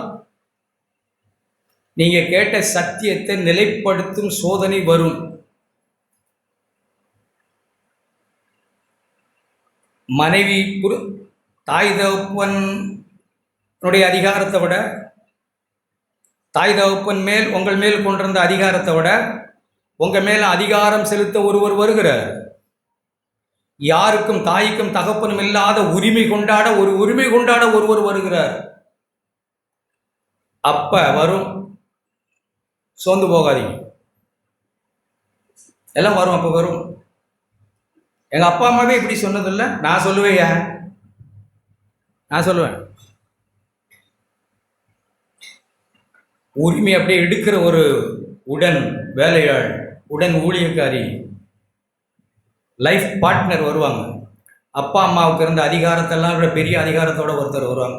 அன்னைக்கு தெரியும் நாம யாருன்னு. பயப்படாதீங்க, எல்லாம் வரும். சோதனைகள் வரும், நாம யாருன்னு காணுகிறதுக்கு வரும். இங்கே பதுங்கி பயந்து தலை குனிஞ்சு சூத்திரம் பிரதர்லாம் இருந்தது அங்கே ஒன்றும் வேவாது. விசுவாசத்தினால தான் என் நீதிமான் பிழைக்கணும். ஜெபித்திருக்கிறார் ஆண்டவர், பயப்படாதீங்க. நமக்காக ஆண்டவர் சிந்தின இரத்தத்தினாலும் புண்ணியத்தினாலும் நம்மை மீட்டு ரட்சித்திருக்கிறார். ஆண்டவர் அவருடைய பிள்ளையாக்கியிருக்காங்க. நமக்காக அப்பமே ஜெபித்துட்டாங்க. அந்த புண்ணியத்தினால் ஒரு குறிப்பிட்ட காலம் வந்தபோது ரட்சிக்கப்பட்டுட்டோம், அவ்வளவுதான். அல்லேலூயா. இது யாருடைய புண்ணியம்? கிறிஸ்தவ குடும்பத்தில் பிறந்த புண்ணியமா? கிறிஸ்தவ குடும்பத்தில் பிறந்தா பெயர் கிறிஸ்தவங்களாக இருப்பீங்க. இப்போ நம்ம பிள்ளைகள் நிறைய பேர் பெயர் கிறிஸ்தவங்களாக இருக்கிறத நானே பார்க்குறேன். நம்ம சபையில் நான் ஞானஸ்நானம் கொடுத்தவளை தான் பார்த்து சொல்கிறேன். இங்கெங்கெல்லாம் போய் படித்து கிடிச்சு வந்தால் ஒரு தம்பி எங்கே இருக்கேன்னு கேட்டு, நீ கிறிஸ்தவம் இல்லைப்பானே சொல்லிட்டேன். நான் சொல்கிறது சரியா தப்பா? ஆமாம், மறுபடியும் பிறக்கல, பேர் கிறிஸ்தவம், பேர் தான் பேர், கிறிஸ்தவ பேர். நீ கிறிஸ்தவன் அல்ல. நீ என்னைக்கு மறுபடியும் பிறக்கிறியோ அன்னைக்கு தான் தேவனுடைய ஆவி உனக்குள் வந்து நீ தேவனால் பிறந்தவனாய் மாறுவ. அது வரைக்கும் நீ நல்லது கெட்டது தெரிஞ்சு ஆத்துமாவில் பிழைக்கிற ஒரு நல்லவன், அவ்வளவுதான். விசுவாசி அல்ல. இப்படி இந்த காரியங்களெல்லாம் தேவன் நமக்கு செய்தது அவருடைய புண்ணியம், நம்முடைய புண்ணியம் இல்லை. இங்கே வந்து உட்காந்து பெருமையெல்லாம் இருக்கக்கூடாது. சரி, அந்த சப்ஜெக்டை சொல்லிடுறேன். அப்போ நியாயாதிபதி புஸ்தகம் 6ஆம் அதிகாரம் இப்படியெல்லாம் சொன்னார். அப்போது நீ போ, பராக்கிரமசாலியே போன்னு சொன்னாங்க. 12ஆம் வசனத்தில். அப்பொழுது கர்த்தர் அவனை நோக்கி அவன் காரியங்கள்லாம் எடுத்து சொல்கிறார். எங்கே அற்புதங்கள்லாம் எங்கே? இப்பொழுது கர்த்தர் எங்களை கைவிட்டு மீதியன் கையிலே எங்களை ஒப்பு கொடுத்தாரே. 13ஆம் வசனம். 14ஆம் வசனம். அப்பொழுது கர்த்தர் குறுக்கிட்டு அவனை நோக்கி பார்த்து, உனக்கு இருக்கிற இந்த பலத்தோடே போ, அனுப்புகிறவர் நான், அக்கறையை கடக்க சொல்லுகிறவர் நான். உனக்கு இருக்கிற இந்த பலத்தோடே நீ போ, உன்னை அனுப்புகிறவர் நான் அல்லவா? யார் அனுப்புறது? தேவன். நான் அல்லவா உன்னை அனுப்புகிறேன். உனக்கு இருக்கிற இந்த கொஞ்ச விசுவாசத்தோட, இந்த கடுகளவு விசுவாசத்தோட நீ போ. இந்த மலை கடலில் போய் விழும், இந்த மரம் பெயர்ந்து கடல்ல போய் விழும். உனக்கு இருக்கிற இந்த கடுகளவு விசுவாசத்தோட நான் சொல்லுகிறேன், அனுப்புகிறேன் நான், நீ போ, உனக்கு இளைப்பாறுதலான வாழ்வு கிடைக்கும். இதை விசுவாசித்து கிதியோன் ஜெயிச்சார். அப்படித்தானே ஜெயிச்சார்? உனக்கு இருக்கிற இந்த பலத்தோட போ.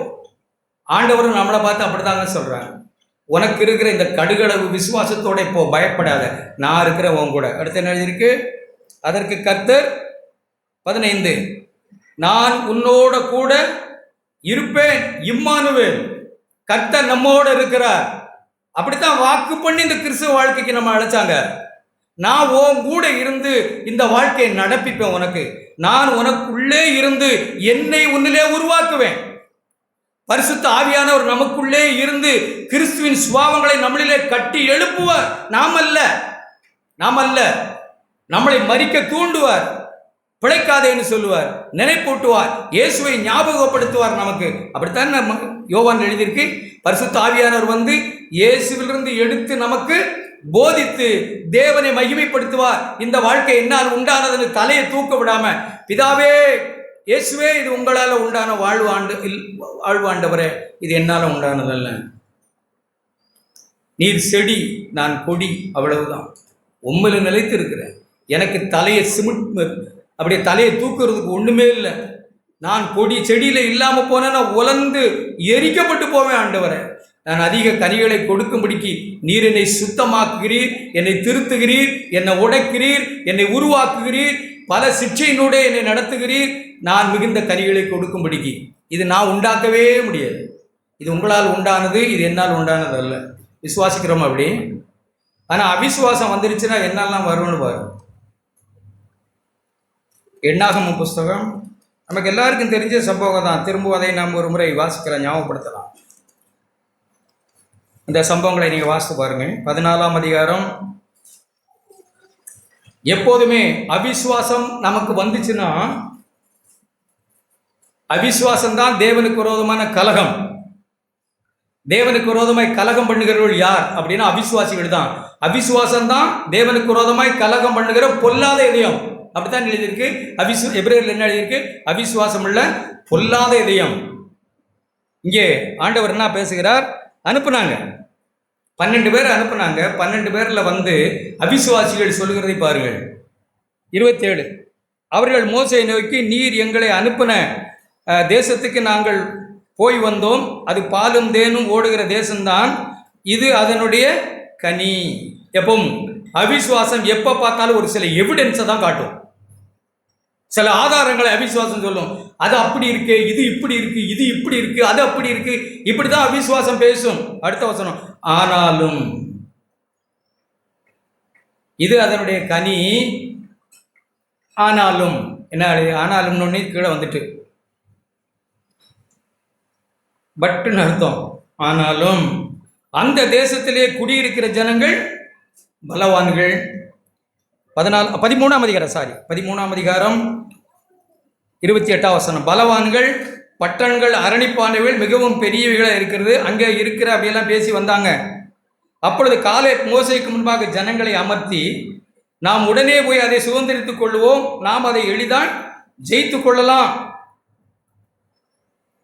அவனோடு கூட போய் வந்த மனிதரோ, நாம் போய் 10 பேர், நாம் போய் அந்த ஜனங்களோடு எதிர்க்க நம்மாலே கூடாது. ஒருவர் தேவனால் கூடும் என்று சொல்லுகிறார், ஒருவர் நம்மால் கூடாது என்று சொல்லுகிறார்கள்.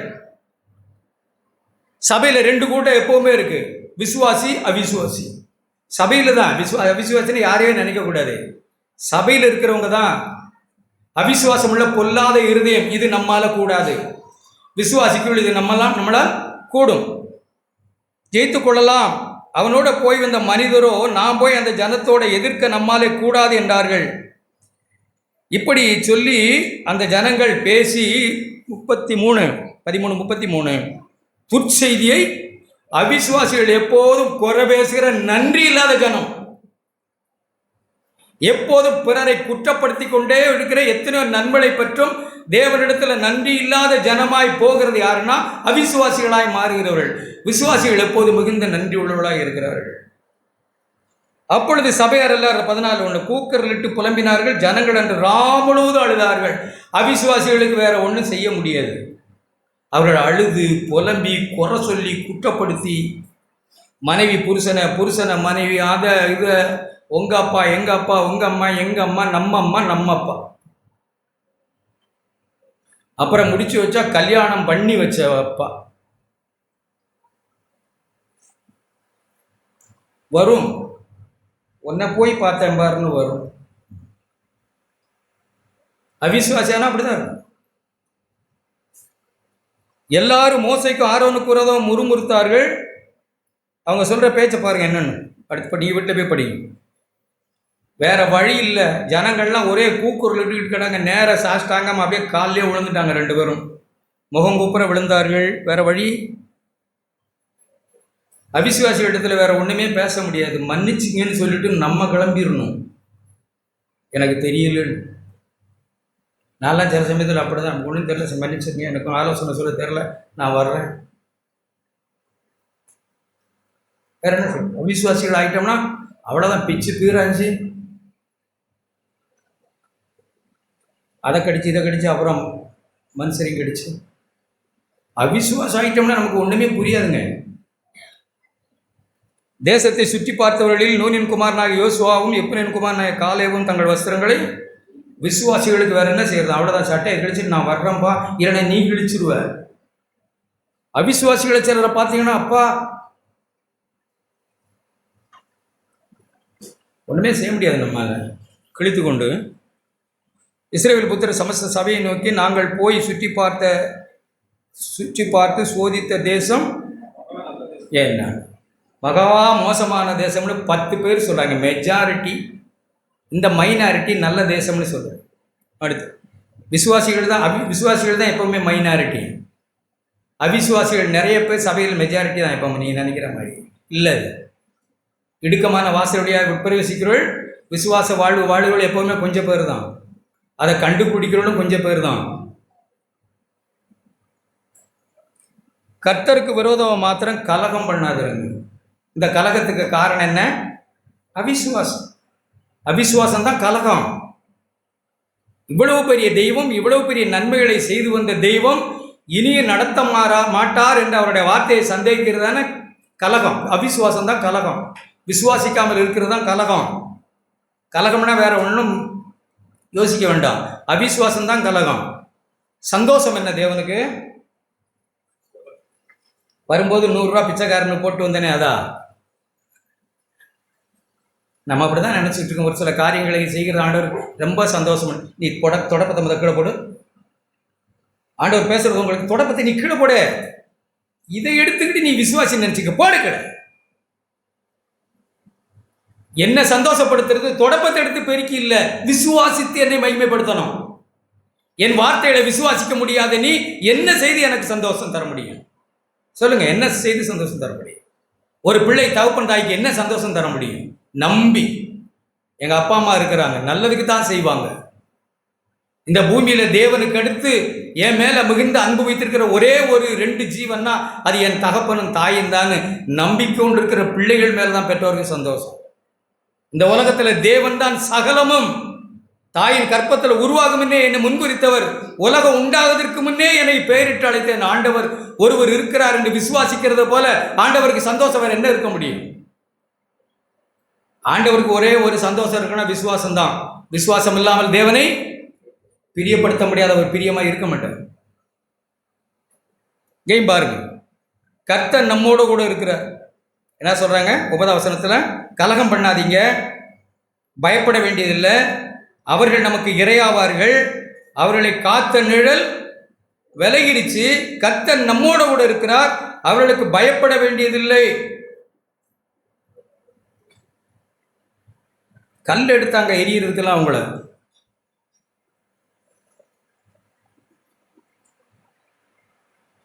ஆண்டவரை அழிச்சாங்க. 2 பேரும் இருந்தாங்க. அவிசுவாசம் நமக்கு வந்துருச்சுன்னா நம்ம பல எவிடன்ஸ் காட்டுவோம். இது அதனுடைய கனி, இது ஜனங்கள் ராட்சதர்கள் 8 அடி இருக்காங்க, 10 அடி இருக்காங்க. என் சூழலை உங்களுக்கு தெரியுமா பிரதர்? சிலர் கூடுவாரோட நல்ல கூட்டு கூடாம, நல்ல ஐக்கியப்படாம தான் சிலர் தாறுமாறா இருக்கீங்க. பேச வேண்டாம்னு சொன்னா பேசுறது எனக்கே ஆச்சரியமா இருக்கு. இப்படியெல்லாம் உங்களை ஆவியானவர் நடத்துகிறார் என்று சொன்னால் எனக்கே ஆச்சரியமாக தான் இருக்கு. இப்படிதான் பரிசுத்த ஆவியானவர் நடத்துகிறாரா? செம்மையா இருந்து மனம் திரும்பிடணும், இல்லைன்னா பள்ளம் அடுத்த பள்ளம் ஆழமாக இருக்கிறது. ஜாக்கிரதையா இருந்து மனம் திரும்பணும். அடுத்த பள்ளத்துக்கு தப்பிக்கணும்னா, அந்த குழியில விழுந்து சாகாம இருக்கணும்னா தேவனுடைய ஆவியினால் நடத்தப்படும். இருதயங்களை குறை பேசி முறுமுறுத்து இங்கே எவர் யோக்கியம் சபையில்லைன்னு யோசிச்சுட்டு கூடாது. இது எங்க இருந்து வந்ததுன்னு நான் சொல்றேன். எனக்கு ஆவியானவர் சொல்றேன். இது நல்ல கூட்டுக்கட்டு இல்லாதனால, அப்படி எப்படி சொல்றது, நல்ல சிநேகம் இல்லாதனால, நல்ல ஆவிக்குரியலோடு நீங்கள் ஐக்கியப்படாததுனால, உங்க நெஞ்சில நஞ்ச கொடுத்ததுனால, இதெல்லாம் சும்மா வந்ததில்ல, நான் அப்படின்னு நினைக்கிறது இல்லை. இதெல்லாம் இங்கேயே நஞ்ச தின்னுட்டு பேசுறது. அடுத்து குழி இருக்கு, பள்ளம் இருக்கு, தப்பிக்க தேவன் விரும்புகிறார், அவர் கரைபிடித்து தூக்க விரும்புகிறார். ஜாக்கிரதையாரும் மனம் திரும்பணும், இல்லைன்னா அந்தோகதி ஆமை கீழே விழுந்ததுன்னு போயிடும். ஜாக்கிரதையா இருக்கணும். நம்ம ஒவ்வொரு விசுவாசிக்கிறவர்களோட நம்ம நடக்க பழகணும். இப்போ அவிசுவாசத்தை பேசுகிற ஒருத்தரோடு நமக்கு வேண்டாம், ஐக்கியமே வேணாம். அது சபையில் இருந்தாலும் சரி. ஒன்று அவர்களை விசுவாசிக்க தூண்டணும், இல்லை அவர்களை விசுவாசிக்க அவர்கள் மறுக்கிறவர்களாய் முரட்டாட்டம் பண்ணுவதாய் கலகக்காரராக இருந்தால் விட்டு விடணும். 10 பேரை தேவன் அழிச்சாங்கன்னு தான் எழுதியிருக்கு. ஒரே மனிதனை கொல்லுகிறது போல நீங்க கொல்லாதீங்க ஆண்டவரே. மோசேனுடைய ஜெபம் அப்படி இருக்கு. ஒரே மனுஷனை கொல்லுகிறது போல ஜனங்கள் எல்லாம் நீ கொல்லாதீங்க. 15 வசனம் ஜனங்களை அவர் அழித்தார். ஒரு சிலர் யோசுவா காலேபு தான் இருக்க போனார். அவிசுவாசம் என்ன சொல்லுது தெரியுமா? எப்போ பார்த்தாலும் விசுவாசித்தால் தேவனுடைய மகிமையை காண்பாயின்னு ஆண்டவர் சொன்னா, அவிசுவாசம் எப்போ பார்த்தாலும் ஒரு எவிடன்ஸ் காட்டுது. புதைச்சி 4 நாள் ஆச்சு ஆண்டவரே, ரெக்கார்டு என்கிட்ட இருக்கு, நாரும். இதெல்லாம் அவிசுவாசிகள் சொல்லுகிற அவிசுவாச பேச்சு. லாசருவை புதைச்சி 4 நாள் ஆச்சு, இதை ரெக்கார்டு. இதை முனிசிபாலிட்டியில் வாங்கின ரெக்கார்டு. 4 நாள் ஆச்சுன்னா நாரும், அதுவும் ரெக்கார்டு தான், அதுவும் எவிடன்ஸ். ஆண்டவர் என்ன சொன்னாங்க? விசுவாசித்தால் தேவனுடைய மகிமையை காண்ப. என்ன குறைவு இருந்தாலும் சரி, நம்முடைய வாழ்க்கையில் எவ்வளவு குறைவுகள் இருந்தாலும் சரி, எவ்வளவு இப்போ நம்ம கேட்டோம் என்னத்துக்கு தான் ஜெபிக்கிறது. சிலருக்கெல்லாம் அப்படி உணர்வு ஆத்மா எப்படி இருக்குன்னா, தேசத்துக்காக, அவங்களுக்காக, இவங்களுக்காக, நோய்க்காக, பேய்க்காக, நாய்க்காக, பூனைக்காக, அந்த தேசத்துக்காக, இந்த தேசத்துக்காக, அதுக்காக, இதுக்காக ஜெபிச்சுக்கிட்டே இருந்தால் அப்படியே தூண்டும், குதூகலமாக இருக்கும். உலகம் முழுவதும் ஜெபிக்கிறோம்னு. என்னத்துக்காக தான் ஜெபிக்கணும்? நம்ம கேட்டோமா இல்லையா? உங்களை போல அன்பில் ஆண்டவரே, உங்களை போல இரக்கமில்ல ஆண்டவரே, அறிவு கெட்டாத அந்த அன்பை நான் அறியல ஆண்டவரே, அறியணும் ஆண்டவரே. உங்கள் அன்பு எனக்கு வேணும் ஆண்டவரே, உங்கள் இறக்கம் எனக்கு வேண்டும், உங்கள் தாழ்மை வேண்டும், உங்கள் பொறுமை வேணும், உங்கள் சமாதானம் வேணும், உங்களுக்கு இருந்த விசுவாசம் எனக்கு வேணும். நீங்கள் எப்படி வெளிச்சமாக இருந்தீங்க, நான் எவ்வளவு மாய்மாலமாக இருக்கிறேன். அங்கே ஒன்று இங்கே ஒன்றுமாய் நடிக்கிறேன், அங்கே ஒன்று இங்கே ஒன்றுமாய் நான் பேசுகிறேன். ரட்சிக்கக்கூடாதபடிக்கு உங்களுடைய கரம் குறுகுனது இல்லையே கர்த்தாவே. 59 ஏசாயா எப்படி சொல்லி முடிக்கிறேன்.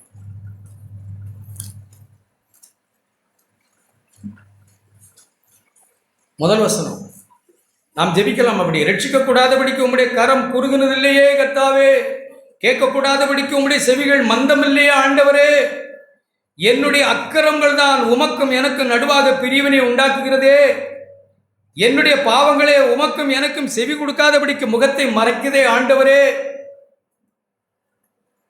என் கை இரத்தத்தினாலும் என் விரல் அக்கிரமத்தினாலும் கரைபட்டு இருக்கிறது. அங்க ஒன்று பேசுறேன், இங்க ஒன்று பேசுறேன். இடத்துக்கு தகுந்த மாதிரி நான் விசுவாசி மாதிரி நடந்து கொள்ளுகிறேன். சபைக்கு வந்தா ஒரு மாதிரி இருக்கிறேன், அங்க போனா ஒருத்தர் இருக்கிறேன். உபசாரணை கண்டா அவனோட கலக்கிறேன், இங்கே போனால் தாயின் மகனுக்கு விரோதமாக உட்காந்து பேசிக்கிட்டு இருக்கிறேன். இதையெல்லாம் செய்யும் போது நான் மௌனமாக இருந்தேன் என்று நீ நினைச்சாயோ? எத்தனை சங்கீதம்? 50. வீட்டில் போய் வாசி. இப்படியெல்லாம் நீ பேசிக்கொண்டு சுத்தி கொண்டிருந்த போது நான் இதெல்லாம் கேட்டுக்கொண்டு மௌனமாய் ஒன்ன மாதிரி இருந்தேன்னு நினைக்கிறியோ? பீறி போடு. நீ வீட்டில் போய் வாசி. விளையாடக்கூடாது.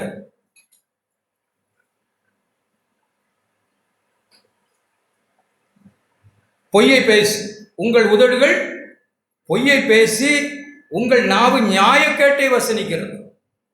சபையில் எப்படி? பொய்யர்கள் சபையிலே பலப்பட்டு கொண்டிருக்கிறார்கள். நமக்கு இனங்காண முடியல.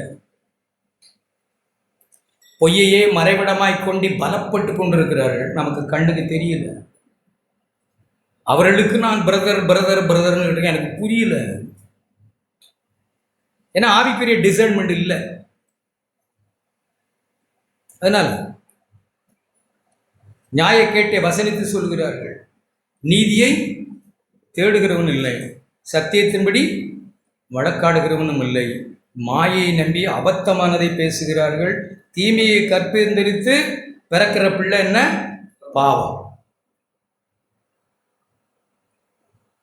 ஒருவர் பேசுகிற தீமையை கேட்டு தீமையை கேட்டு ஒரு கற்பம் தரிக்கிற இருதயத்தில் ஒரு மாதிரி கசப்பு மற்றவர்களை பற்றி உண்டாகுதா? பிறக்கிற பிள்ளை என்னவா இருக்கும்? அக்கிரம செய்காய்த்தான் பிள்ளை பிறக்கும். நாம தீமையை கற்பம் தரித்தார். எத்தனையோ முறை கேட்குறோம். போன வாரம் கூட நான் சகோதரத்தில் கொஞ்சம் பேசிக்கிட்டு இருந்தேன். பேசின பிறகு வீட்டில் போய் பலத்த கேள்விகள் இருந்தது எனக்கு. ஏன் இதெல்லாம் பேசினேன்? ஆண்டவரை ஏன் இப்படிலாம் சொல்ல வேண்டியிருக்கு? எனக்கு மற்றவங்களை பற்றி சொல்ல வேண்டியிருக்கு. நான் பொய் சொல்ல, உண்மையை தான் சொல்கிறேன். நீங்கள் வேணும்னா போய் கேட்கலாம், அதான் என்னுடைய தைரியம். ஆனாலும் சபையை நடத்துகிறோம்னா ஒரு பொறுப்பு. ஆடுகள் நிலைமையை நன்றாய் அறிஞ்சிருக்கணுமா வேணாமா?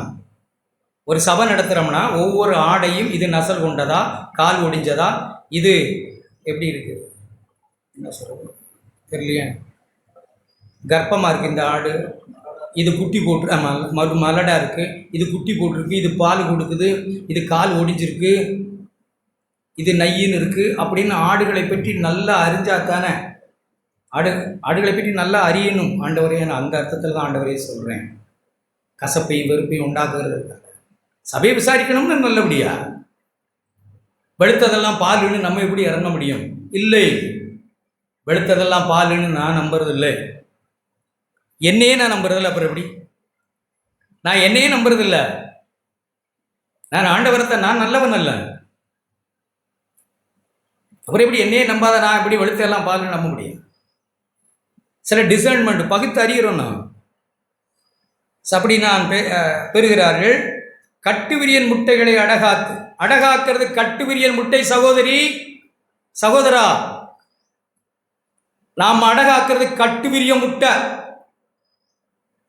அடகாத்தா ஒரு கோழி எப்படி ஆகும்? என்ன சொல்றீங்க? 3 கிலோ இருந்த கோழி எப்படி ஆகிரும்? 1 கிலோ இழைச்சு போயிடும். சோறு தின்னாது. எல்லாம் ரைட்டு தான். ஓடி ஓடி தேடி தேடி தேடி தேடி இழைச்சி போன மாதிரி தோணுதா? இந்த உலகத்தில் நண்பர்களை சேர்க்க, மனுஷருடைய மகிமையை தேட ஓடி ஓடி ஓடி, மனுஷருடைய அபிப்பிராயத்தை தேடி தேடி ஓடி ஓடி நீ அடகாத்தது கட்டுவிரியன். சிலந்தி நெசவுகளை நெய்கிறாய், ஒடுத்தமுடைய குளிரே போகாது. சிலந்தி நெசவுக்கு பின்னாடி போய் மறைகிறேன்னு இருக்கிற பாரு. நீ நெய்து வச்சிருக்கிறது, நீ உண்டு பண்ணி வச்சிருக்கிற நம்பிக்கை, உன் கற்பனை சிலந்தி வலை, அதையா உடுத்த முடியும்? சிலந்தி நெசவுகளை நெய்கிறாய், அவைகளின் முட்டைகளை சாப்பிடுகிற சாவான். அவைகள் நெருக்கப்பட்டதையானால் என்ன புறப்பட்டு வரும்? எல்லாரும் அதுதான் நம்ம சூழ்நிலைகள் எல்லாம் தான். கோழி முட்டை குஞ்சு வர வேண்டிய சூழ்நிலை, அப்படி அந்த முட்டையை உடைச்சி நெருக்குனா என்ன வரும்? நல்ல பாம்பா என்ன வரும்? கோழி குஞ்சு. புறா முட்டையை பொரிக்க வேண்டிய நேரத்தில் இப்படி உடச்சி விட்டா என்ன வரும்? புறா குஞ்சு. இங்கே என்ன எழுதியிருக்கு? நெருக்கப்பட்டதே. ஆனால் அதில் என்ன வருது?